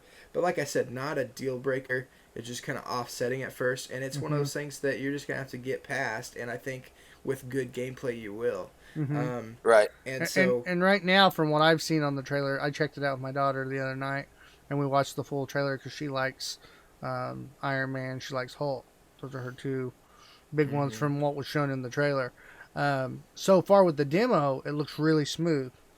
Looks real smooth, and so the idea of if I can team up with my buddies in a campaign on that, it's gonna be freaking sweet. Yeah, it looks pretty fun. It looks fun.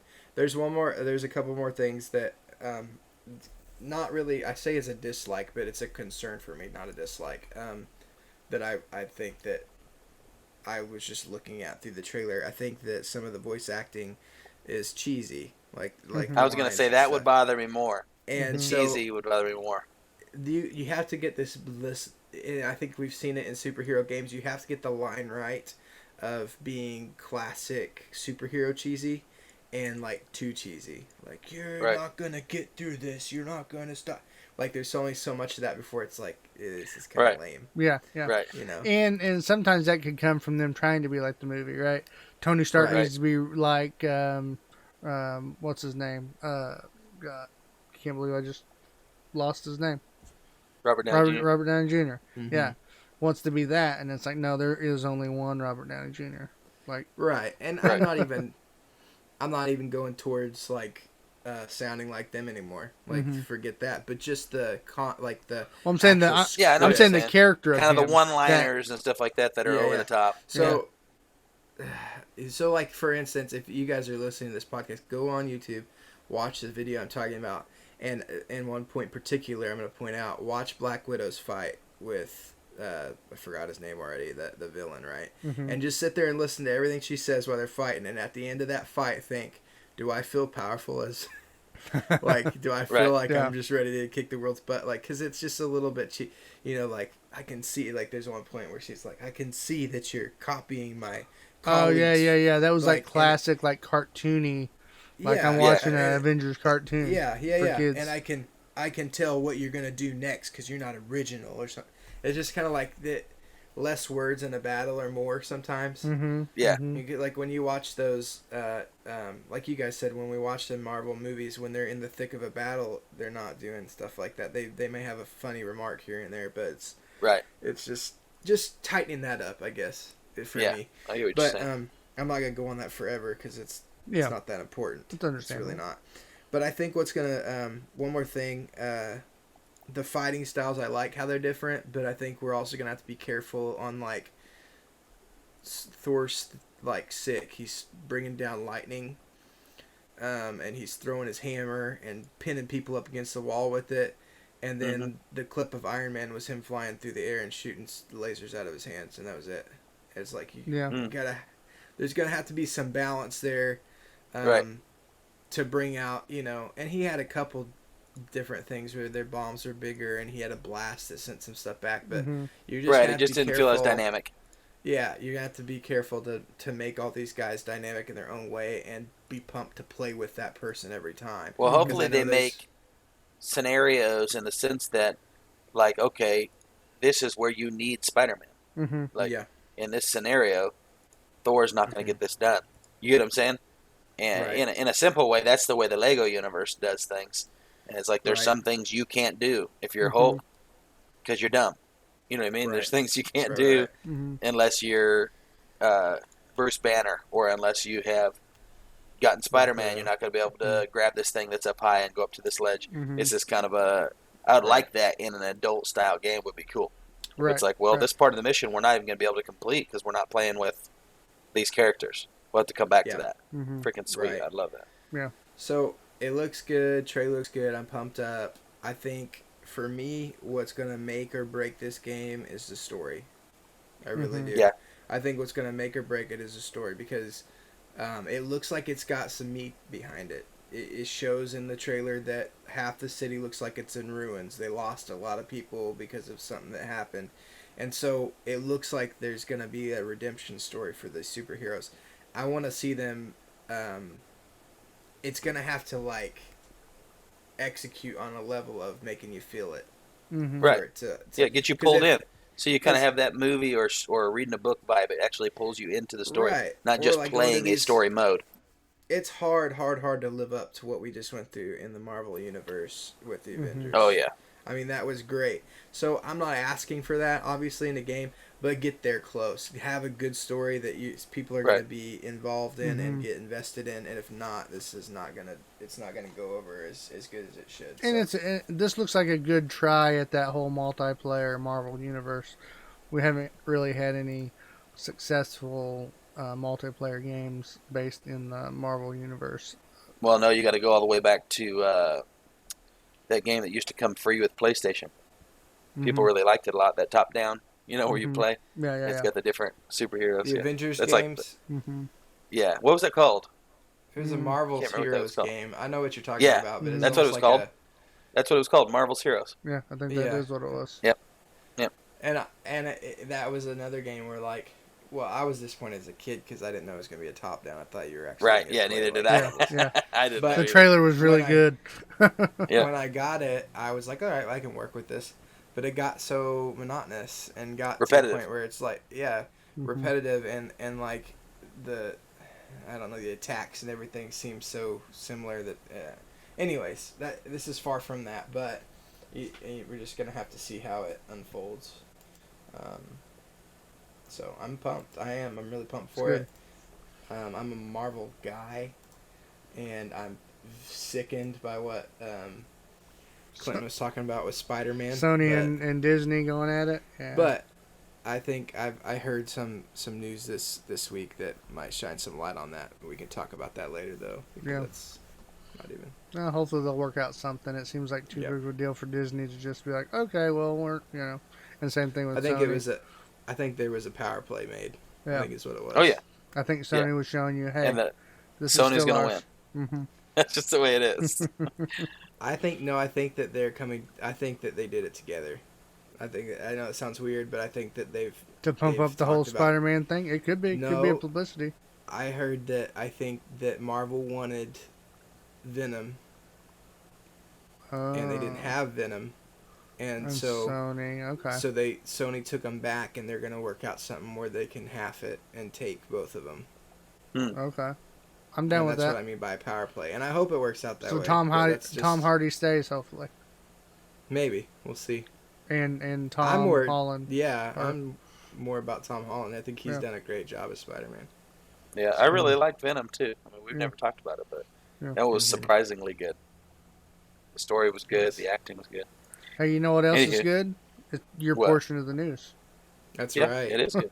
Let's hear I'm going to start that off with the game we've talked about before. It's got our long-haired, bearded friend from the zombie apocalypse called The Walking Dead, Daryl. Daryl. His real name, Clint will know because he's one of those guys.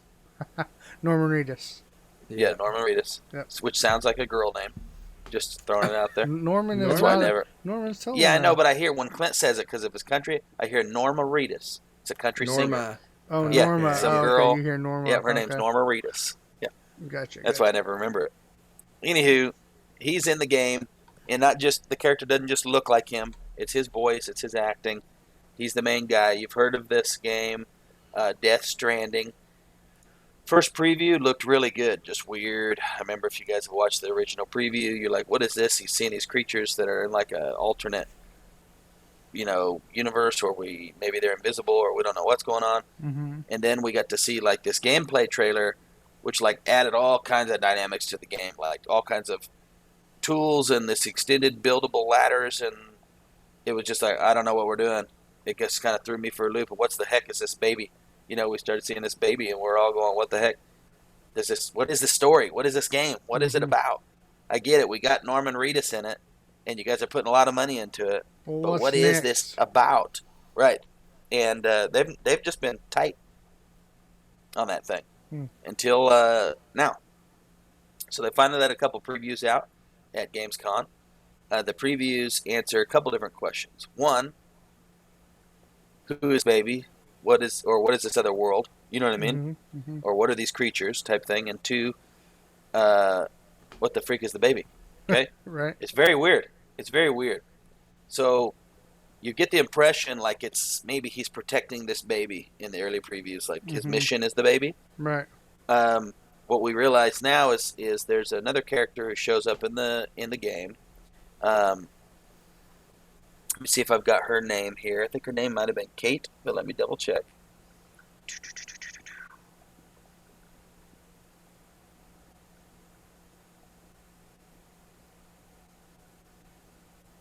Let me keep that sound going for everybody at home. I don't see the name of her, so maybe it didn't give her name. Okay. Anyways, it's a girl character who we haven't seen. She shows up in the game. In the preview, you guys can watch the trailer. Norman Reedus' character walks up. He notices over in this corner, like the light kind of go dim. He notices over in this corner this little baby who is see-through, like the creatures that we've been seeing in the other previews. Mm-hmm. Right. And she goes, don't worry, it's okay. Anyways, this baby comes over and crawls down onto her arms, and she's holding it and comforting it. And then she, sends it back. And she's like, okay, it's gone now. And then she's talking about how the baby can't actually breastfeed, but she's having to basically pump because it helps with the pain and helps with her milk in her boobs. It's really weird preview. And basically, it's okay. She had this stillborn child, and this is actually the child's soul. So the soul of the creatures who live in this world live on even when they die here. So the premise is that this world is actually the world of the dead that we're in. And that world is the world of the living. And so she lost her kid, but didn't want to lose her kid. So she still is finding a way to contact the soul on the other side. Does that make sense? So Norman Reedus' character is dead? No, Norman. Well, we're all alive here, but we think we're alive, but really we're living in the dead world. Because when you die here, you're gone. So this is kind of like to where when you're there, it's got this vibe like you live forever. That's where the souls are. So it'd be like just like Christians kind of believe right now it's not really life. heaven is life, eternal is life. It's a But whole they're nother both planet. in the same More realm. real. Yep. Yeah. Right. Exactly. So the the two spiritual is the planets. real world. This world is the dead world. Okay. Okay. So that tells us, okay, that's what the premise of these two worlds are, Mhm. and why.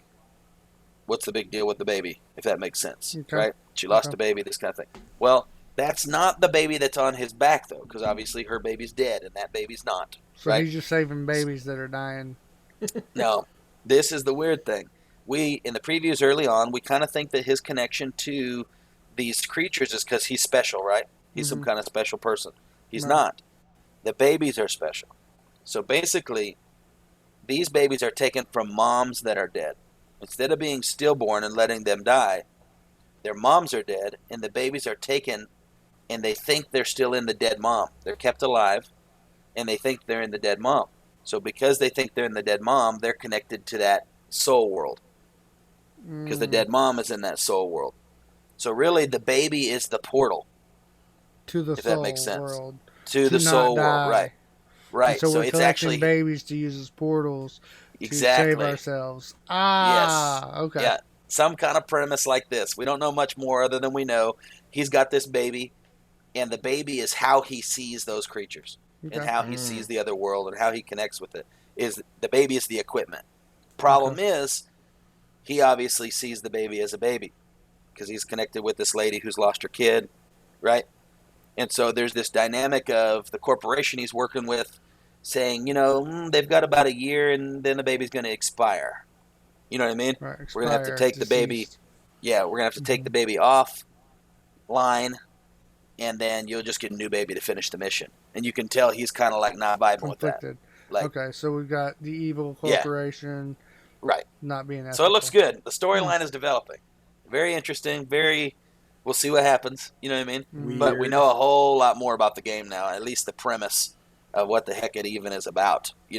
So if you guys were wondering, watch those. There's 2 previews that came out with Gamescom. They're both different. They both tell a lot. So check those out. I love those styles of games and movies. I love being like, I have no idea Me what's too. going on until the end, and then it all connects. I love that stuff. And I like not knowing when I jump. Like, I'm glad that they're not just saying, "Here you go." Yep. Right. It's the same thing they do with Yeah, I movies. want like just a, enough like a info comedy, to be intrigued. Like a comedy, they give you all the funny jokes in the trailer. Oh, yeah. And then you Yeah, I go hate watch the that. comedy and you're like, it wasn't funny because I've already heard all the jokes. Yep. Right. Every single big punchline. Mm-hmm. And if you can fit them all in the trailer, it wasn't a very good comedy anyways, I guess. But I guess so. Okay, next game over at Gamescom, which we've all heard about. We've been pumped about. We've talked about it. And that's Gears 5. Yes, I said Gears 5 because what I think is cool is that game developers kind of take a hint, right? It's been called Gears of War. We all say Gears 3, Gears 2, Gears 1. So they just named this one Gears 5. They skipped the whole Finally got with the program. Gears of War. Yep. So it's just Gears 5. We've got our original character that's always up in there. What's his name? Marcus, right? Mm-hmm. Yep. Yeah. That's right. He's going to be there, but he's not your main character in the campaign. Your main character in campaign that's going to be taking the spotlight is a new character named Kate Diaz. Okay, she's a girl. That's where you get And the as Kate we- from. Oh yeah, that's right. And as we know here, they've already been kind of doing the multiplayer, letting people test that out. If I remember right, that opened up a couple weekends ago, and so the whole game's not out, but it's some of that. We've heard on top of that there is a beta.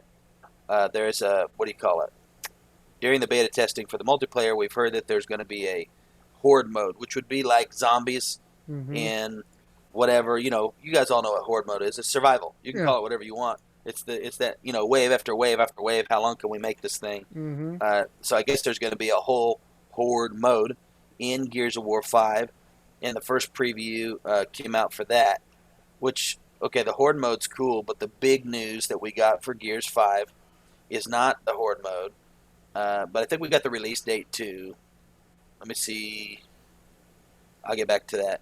No, September 10th, 2019. Okay. So they did come out, let us know exactly what the release date is. I think we already knew that, but I wanted to make sure to throw that at you guys instead. Right now, we found out. You got that video ready? Yep. Or are you already playing it? It's playing. These guys have different abilities now. each different character. So during Horde mode, each person is not the same. Okay? So one guy you're going to see pop up on the preview, he's got airstrike, meaning he can call in airstrike. That one's simple, right? Another one, which is the girl Kate, she's got can you see me? Now you see me, now you don't. Basically, she can turn invisible. Go in, smoke some people like an assassin. There's another guy, basically, he's a hacker. I forget what they call that mode. Let me see here. They call it hijack. Yeah. Yep, hijack. Jack. Jack is his name, but hijack is the ability. Oh, Basically, you can take over different equipment, sneak into their area or take over their equipment and then smoke them from the inside. And then you've got X-ray, which is basically he can see through objects, where enemies are coming from, when they're behind walls. If there's a group of them coming, he can tell the other guys. So I really like the dynamic of, okay, we got Horde. We've had Horde. Everybody does survival. It's fun. Some people really love it. I have fun with it for a while, usually, but I don't usually get like, some people play it like it's the whole game. They just love survival. I like the fact that there's a dynamic of we each have different abilities now, because you're more dependent on me, and it's not just like I'm the best guy. I'm just this guy, and I'm better at doing it. And it's like, no, now you need me, and I need you, and each of our different skills are going to attribute to us being successful in Horde, if that makes sense. I think that's a pretty cool dynamic. I think that's new. I haven't come across a game that has, other than you could pick different perks and stuff, right? In Call of Duty and things like that. It's not the same. It doesn't feel the same as this does. I don't know. The graphics. Did you notice the end of the trailer? What was at the very end? I think I did, but a character pack. Something about Terminator, yeah. Yeah. There's a character pack for Terminator, the Terminator movie Dark Fate, the new one coming out. Oh, really? Yeah. I didn't see that. They've got one of the Terminator robots and the mom from the original. And then, that wasn't in the article I was reading here either. They just showed it up in this at the end of the trailer here on the YouTube. Nice. And then the mom from the original. Yeah, and then they got Halo Reach, so it looks like one of the, both of them are like the robot suits from Halo. It looks like Master Chief actually. But anyway, the graphics look pretty dang good too. I mean, Gears doesn't usually push the graphics, to be honest, because their gameplay is so heavy. The fighting style and all that stuff is so heavy. But this looks like they really stepped up the graphics from the last Gears of War, in my opinion. Or, maybe I haven't played since 3, but to me, when I was watching it, I was like, this looks really good. It looks like a lot of fun. I don't think I've played since the first one. Oh, really? Yeah, I loved the first 3. I played all 3 of them, and I think I was out when 4 came out. Yep. So, can't wait to get on that one. That's another game that's like, for sure want to get my hands on. Oh, yeah. Next is a different one. Well, no, I'm not going to go to that one yet. I'm going to go over to The Witcher. We've talked about Witcher 3 before. We know that it's coming over to Switch, but we had some questions about how dumbed down is it going to get, right? The graphics are dumbed down. Simple as that, because The Witcher was a great-looking game.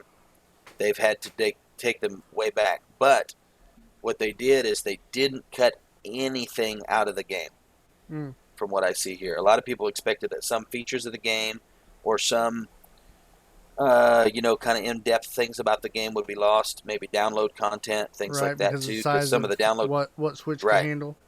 Yeah, and you got to be able to play it, on the go, on your Switch, not just, when you're at home.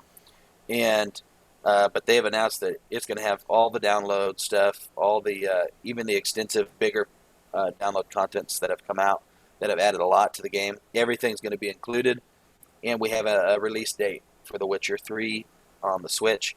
That's going to be October 15th, 2019. So not too far away. Nice. Not too far away at all. Now, if you're a fan of The Witcher 3 and you've been wanting to play it on the go, I think this is going to be by far, from what I know, the most in-depth, modern-style game that's made it to the Switch. That you can actually carry around with you and play a full version of the game like that. And that's the perfect kind of game because it's a single-player RPG. Yep. It's got so much in-depthness to it. You can just take it with you wherever you go.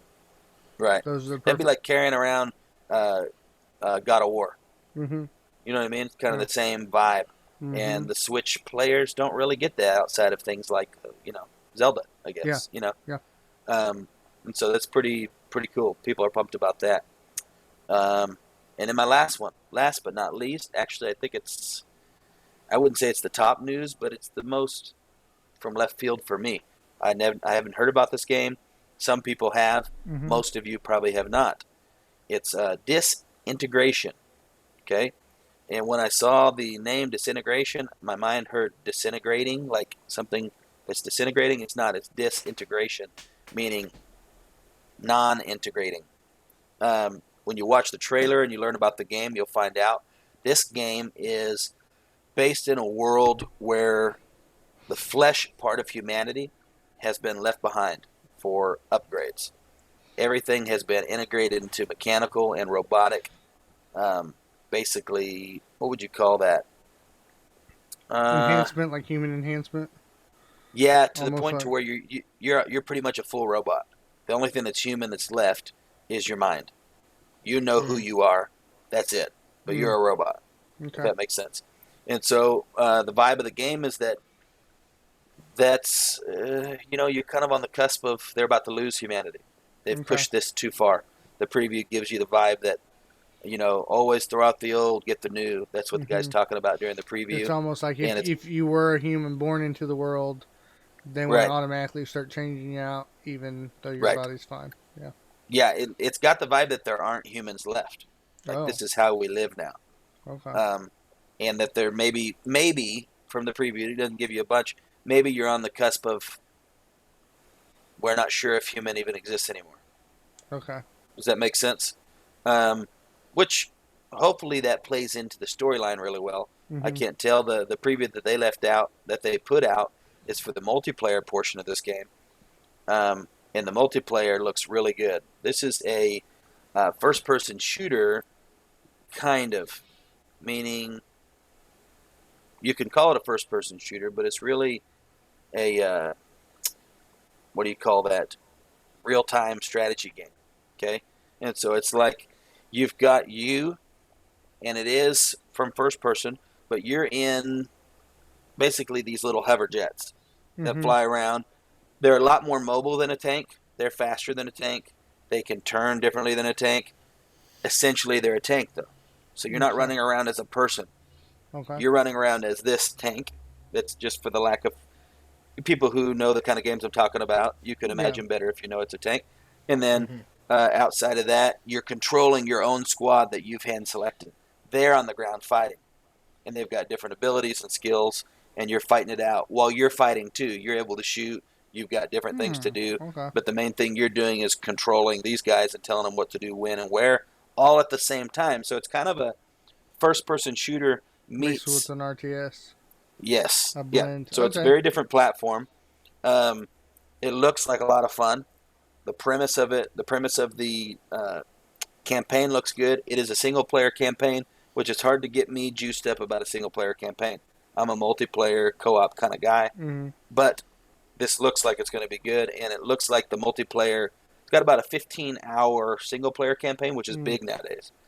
And then, well, for these kind of games, for first-person shooters, it's big. And then the multiplayer is supposed to be pretty in-depth. It's pretty big. And I don't know if you pulled up a preview for it or not. I don't think I told you to. No, I don't have one for it. But people can. I'm almost done talking about it, so you don't need to right now. That's fine. I'm trying to think if there was anything else that jumped out to me about it. Graphics, to me, from the preview, didn't look phenomenal, to be honest. It looked good, but it didn't look like that's not what the game's about, which most of those role-play style like that, they're not. They're not really all about the graphics. Yeah. This is made by one of the co-partners that made Halo, so it's got some of the same vibe to it. This is still kind of early development too, right? Like, they probably don't have the final, they're not... Well, they've released a couple full-length gameplay trailers. Oh, okay. So, yeah, so at that point, usually you're pretty... Yeah, you're pretty polished then at that You're point. pretty far into it, yeah. Okay. So I think, it doesn't look bad. Don't take it that way when you guys look. It doesn't look bad. It looks good for the kind of game that it is, but it doesn't look like you're playing Call of Duty or, one of these modern first-person shooters. It's not. It's a little more like Apex Legends. Yeah. That's kind of the way it looks a little bit. But it looks like a very interesting game. Definitely wanted to see what happens with it, what people think about it.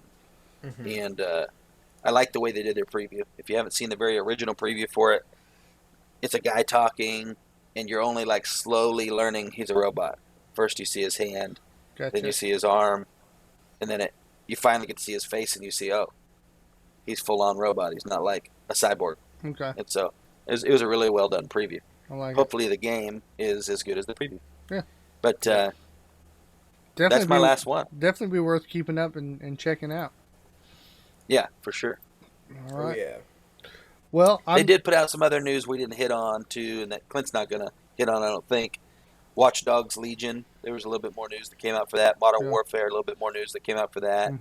The Final Fantasy remake for 7, there was some news that came out for that. So if you guys are interested in some of these other things, Pokemon Sword and Shield, Luigi's Mansion, these are all real good games that are there's things that we've talked about in the past, but we just didn't want to hit on every single game during the show. But there was some more news at Gamescom, obviously. Yeah. Well, Go online, look it up. we just had so much stuff popping this past week. It was like dry spell, and boom, all of a sudden everything at once, you know? Yep. Sometimes that's the way life happens, though. I know last week we talked about Cyberpunk 2077 coming to Stadia. I did just want to kind of reiterate that it is coming. But also, people were asking about the multiplayer stuff, because as of right now, we know it's just single player. They did say that that right now they have a small team working on research and development into the potential mode. But right now their focus still is just on the single player experience, but that they are looking into it.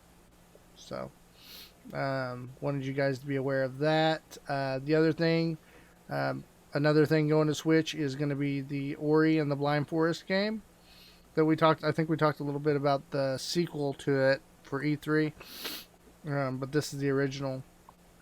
But yeah, so this game is going to be coming over to Nintendo on September 27th. Okay. So we can look forward to seeing that. So that should be pretty fun for people to play. I think it looks fun. I feel like that game, Nintendo Switch, it would be good for that. It's a good port to that, since it is kind of a platformer, or it is a platformer, I should say. So, another game that I was going to talk quickly about is Need for Speed Heat. During the show, IGN went and checked them out, and some of the things they noted for detail wise in that game. You can check out the trailer for it. Graphics look really good. Of course, all the Need for Speed games, they always look good as far as graphics goes, I feel like. Right. They do phenomenal. There's going to be a companion app that's going to let you modify your cars. So, sounds like probably for your Android or for your iPhone, or whatever phone you're using, you're going to be able to load up an app and actually modify your cars on the go. They're going to have character customization. There's going to be a day-night system that's going to affect police behavior, so it's going to affect how they deal with coming after you. Your cars are going to have health bars in this one. That's cool. Okay. Yep. And you can't play as a cop on this one, so that's not going to be an option for the game. But they did say, after the brief time with IGN's Dale Driver, said that it feels like the greatest hits album rather than a unique take for Need for Speed. So, kind of a blend of everything they've done right in the other games, which... That's cool. Yeah. As long as it's got kind of its own thing, too. I think that people... Not that nostalgia is kind of like the thing right now, even though it kind of is. The idea of, oh, man, you get a game and it's like, gosh, why did they take that out? Right? Oh, I love that about it. I wish they would have kept that in this game. To take that and kind of go, hey, we're going to take all this stuff that you guys have liked the most and put it in a game. That sounds good. Like, I think when I was full on into Call of Duty, I would love it if they did that. Yeah. Yeah. If they took all the good things from the Call of Duties I loved and put it all in Just one game, Smash it into one thing. I'd have been like, oh, finally. Yeah. Yeah. Speaking of that, real quick, I played the alpha of the new one. Yeah. It Oh, looks yeah? good, guys. It Yeah? looks Really? good. You. Yeah, it looks good. Thought you weren't It's- going to drink it's- that soda, Clint. Oh, I'm taking Yeah, it. Clinton, like get a out champ. of there. It looks, the graphics are different. Black Ops and stuff has kind of gone towards a cartoony look, you know, Mm-hmm. Yeah, and it's kind of pulled back from that. It looks real. I like that. It's Like, I like back Modern to Warfare. World at War. Yeah. That more It kind of had a realistic. very real vibe to it, and so did Modern Warfare, and I like those a lot. Mm-hmm. Now, another game we're going to talk about, guys, is Dead by Daylight. Is another game that they're still just churning out the content. This game was known for, you know, it's basically puts, I believe it, 6 people? Is it 6 people, Hunter? Correct me if I'm wrong. Put 6 Dead by players Daylight's out kind there. of like last year, the Nightmare. Yeah, or like Friday the 13th, Right. all that stuff. Yeah, but I haven't got to play the Dead by Daylight with you yet. I think I just played last year. It's like 6 Is that right? players in a smaller map, and then Yeah. you have one Okay. guy who's trying to kill you. Right, and you're trying to Okay. escape the map. And so in the past, they've included A Nightmare on Elm Street's Freddy Krueger. They've had Scream's Ghostface, which we talked about here on the show before. They have Halloween's Michael Myers, you know. So they brought some pretty notable characters to the game to kind of give you some, you know, something different than just their killers or their characters in the Right. game. But a new one that they're announcing is Stranger Things is going to be coming to Dead by Daylight. And it's Really? actually going... Demogorgons? Yep, it's going to be the Demogorgons. But not only are you getting the Demogorgon, you're also going to get 2 new survivors to the game. And the 2 new survivors are going to be Nancy Wheeler and Steve Harrington. Awesome. So Okay. it's Now, you guys are going to hate me 2 for this, but I teenagers from still the have game. not watched Season 3.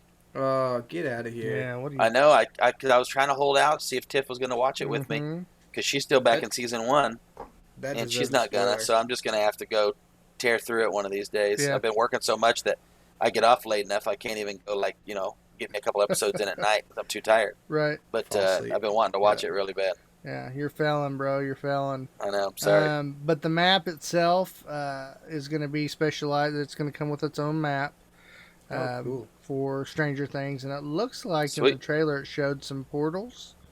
Maybe the Demogorgon can travel through the Upside Down to teleport. That's cool. It's like a special That's pretty ability. interesting that they have these epic characters from, like, you know, world-renowned past horror. Mm-hmm. And then you've got Stranger Things has made it a current show. That's how big and well that show is doing. Yeah. Yeah. You know what I mean? Yeah, it's everywhere. And right another now. sign of them really using modern ways of keeping their name relevant. Mm-hmm. You know, that's Yep. just different. We don't see very many people do that. Yeah, it's exciting. I'm probably going to buy this game on PC now so that I can play the Demogorgon. I wanted to Yeah. check out Scream anyway, the Scream character and that setup. So Is that a $30 game or is it like a full? I think it's 30 or 45 or something like that. So Okay. I'm definitely going to be buying that probably before Halloween. I think that'd be a good Halloween game to buy. Right, Yeah, right for before sure. right before the Halloween season kicks off, and then just play some scary games. That'd be fun to stream. I feel like.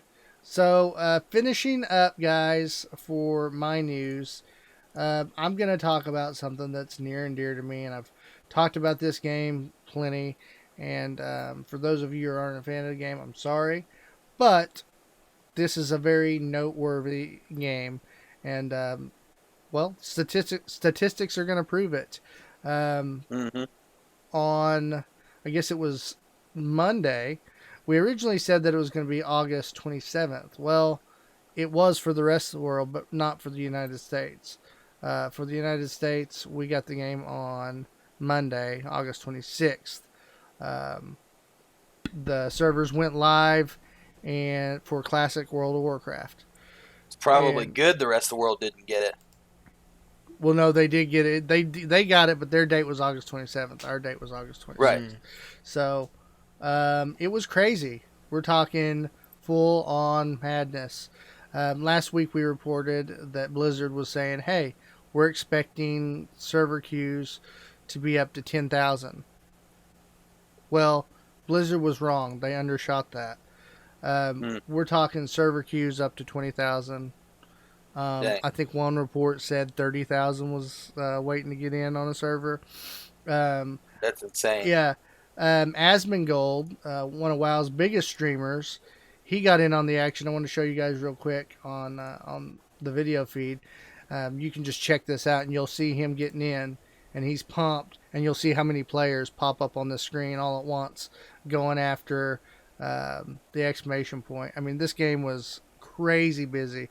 What happened to Asmongold? I just don't understand how they don't. Oh my gosh. Yeah, just tons of players. So the servers can only hold so much at one time of people coming in.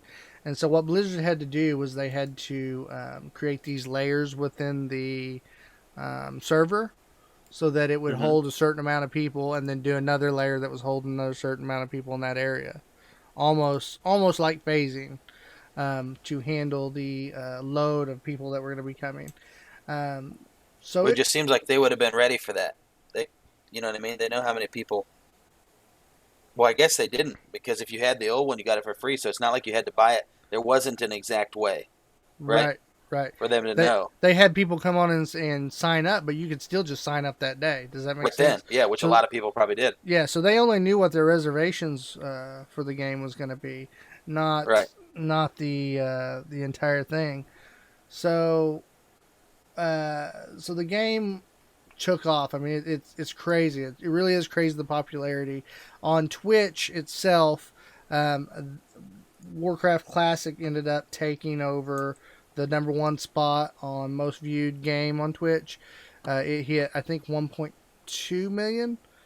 I think is what it hit total viewers. And I had looked. So did you actually get into play, or how did that go? I got lucky. I got into play. I had to wait 45 minutes to get in on my server.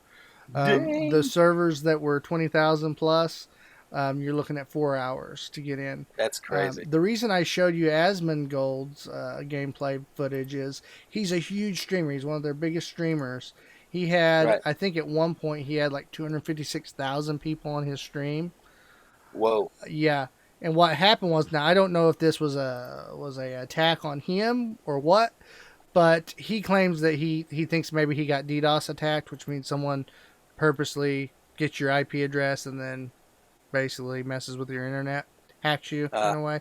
Yeah. And so he's so popular, he was like, I got DDoSed. Got DDoSed. Anyway, him and his whole group that was streaming got kicked off the server in the middle of their stream. And so when they came back on, literally 4-hour wait time. And so he, of course he was cussing and carrying on for a little bit. They tried to figure out what to do. They couldn't find a server to get back onto on that server. There's no way to get back on. And so they ended up stopping the stream. And, well, Asmongold didn't stop the stream. He kept the stream going and just said, hey guys, I'm going to sleep. I'll see you in 4 hours.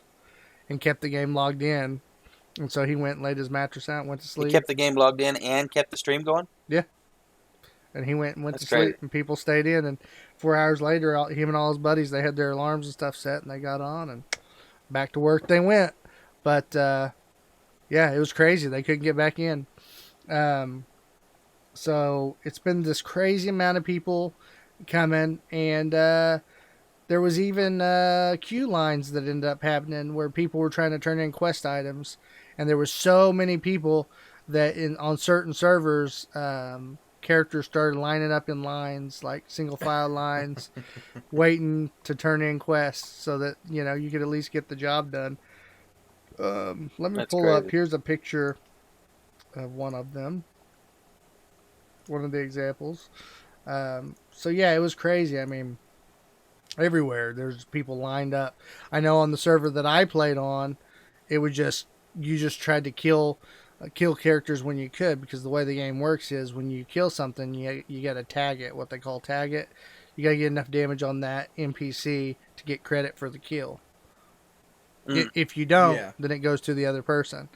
And so, Oh, really? yeah, and so it was just hard to quest because people were just stealing your kills. And, I had one guy that I played with that it was me, my brother-in-law Sean, and our buddy Chad, and we were rolling through 3 deep.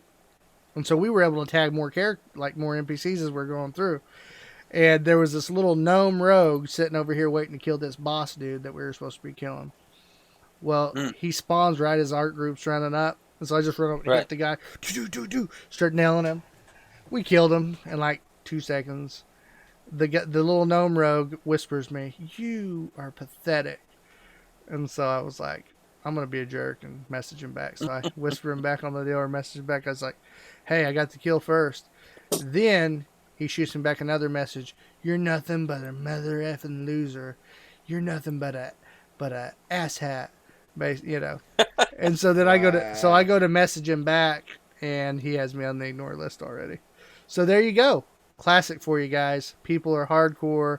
People are going nuts right now to play the game.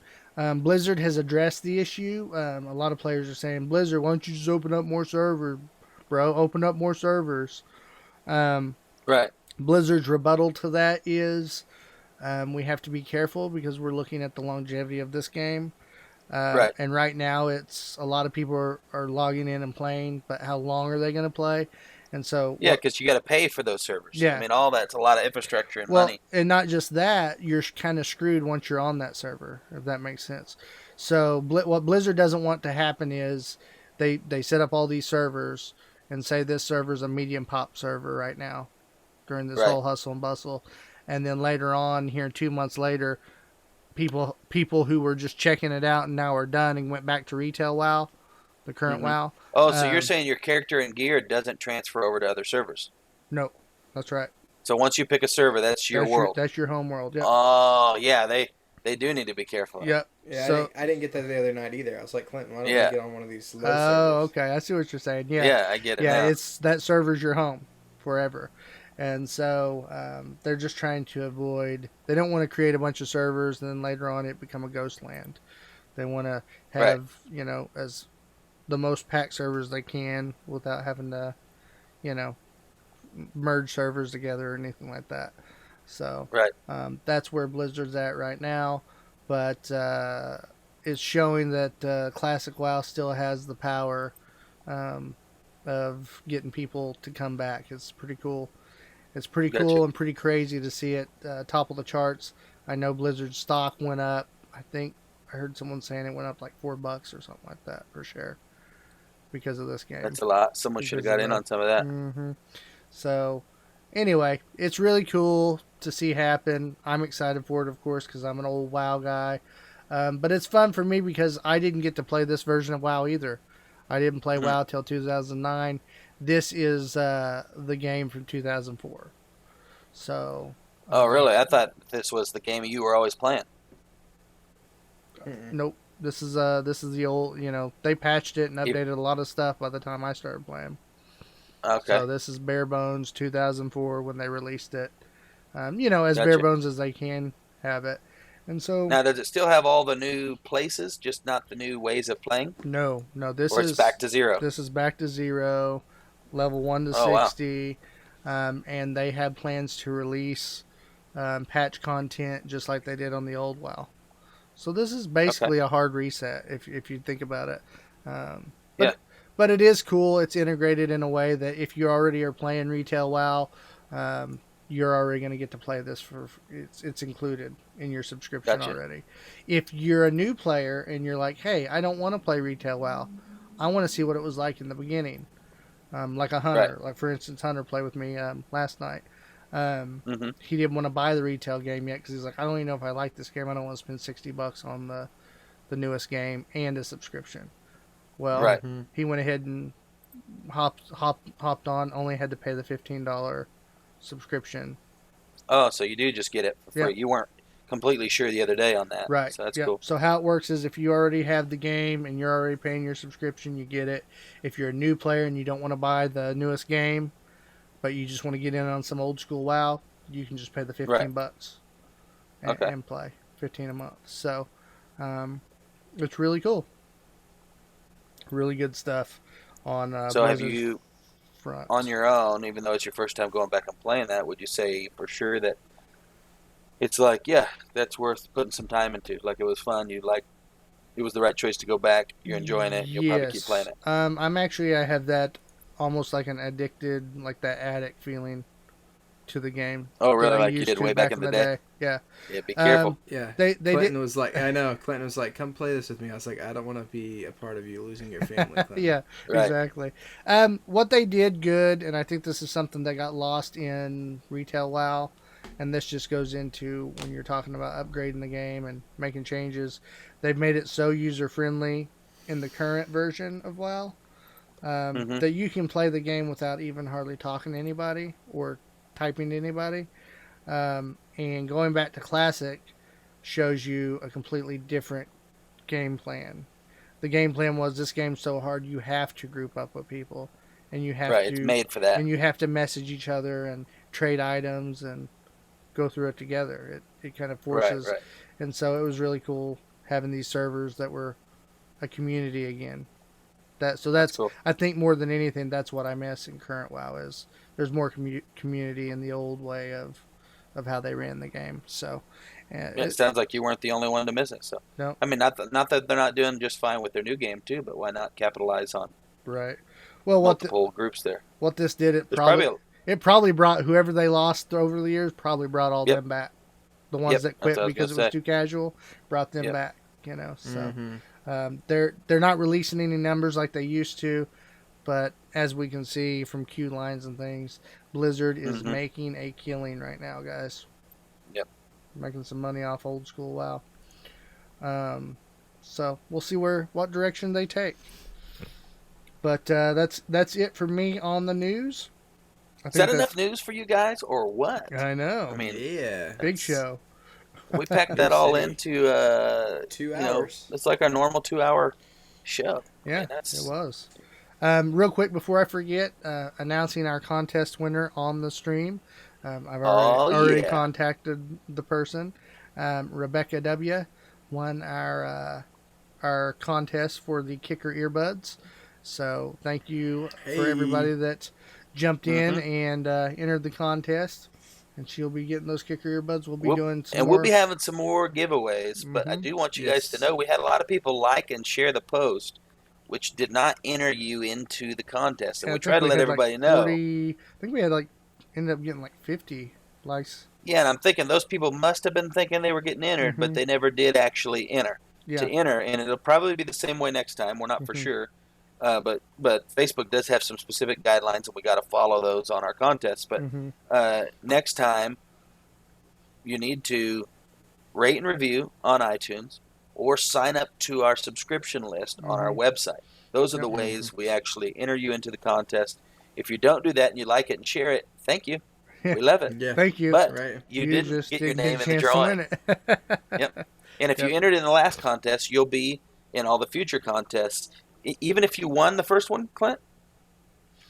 Yes, for rating haven't and talked about reviewing, I'm working on a plan to get that grandfathered in.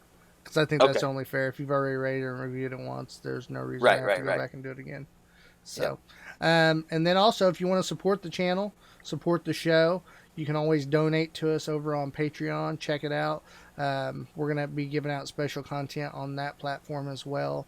Exclusive content to our patrons over on our Patreon channel. You can, of course, always Right now, find we're us- just kind of getting that going. Yep. And we're wanting to see what kind of response we get out of our listeners. But we'll be continuing to update that and upgrade that. For yes, sure. definitely. That's always going to be a thing that grows with the podcast. Doing more gaming streams right now, so if you ever want to go back and check out any footage, we've got some Grand Theft Auto footage. Of course, I'm doing Classic WoW like a madman right now and trying to stream it when I can, basically every time I play. Yeah, and you guys are missing out on any Ryan lately, and you will Yeah, for the Ryan's- next probably 3 weeks or so. Yeah, sorry. Ryan's life is just wrecked right now with He's in the busyness. hustle. Yep. He's Yep. doing good things. But that's okay. I am. He's going to I come am. back strong eventually. I will. But hey, we appreciate all the support, guys. Of course, always share us with your friends. Let everybody know. Delirious Dads Gaming, the community that matters, the community for dads. That's right. So That's right. but yeah, we'll be on next week, same time, sure. same place. Well, probably not. If you're Well- watching live, it'll probably be Monday at 7 Well, on the audio instead of it is. Wednesday at 7. Audio Yes. every Friday. Are we doing Monday even though it's a holiday? No, we're not. Is this Monday holiday? So we'll probably need to do Wednesday again. Labor Day. Okay. Yeah, I don't care. I was going to Either talk day's to you okay guys with me. about that. So yeah, next Wednesday we'll shoot it off then. But with that said, Ryan, Stay delirious. State adding. and stay gaming. This has been a Delirious Dads production. For more information about the show, visit our website at www.deliriousdadsgaming.com. You can also find us on facebook.com/deliriousdadsgaming, twitch.tv, and YouTube. Make sure you like and share our pages to help us grow the channel. You can listen to the podcast on iTunes, Google Play, Stitcher, and Spotify. Please leave a rating and review if you enjoy the show. Thank you again for listening, and we hope to see you next time.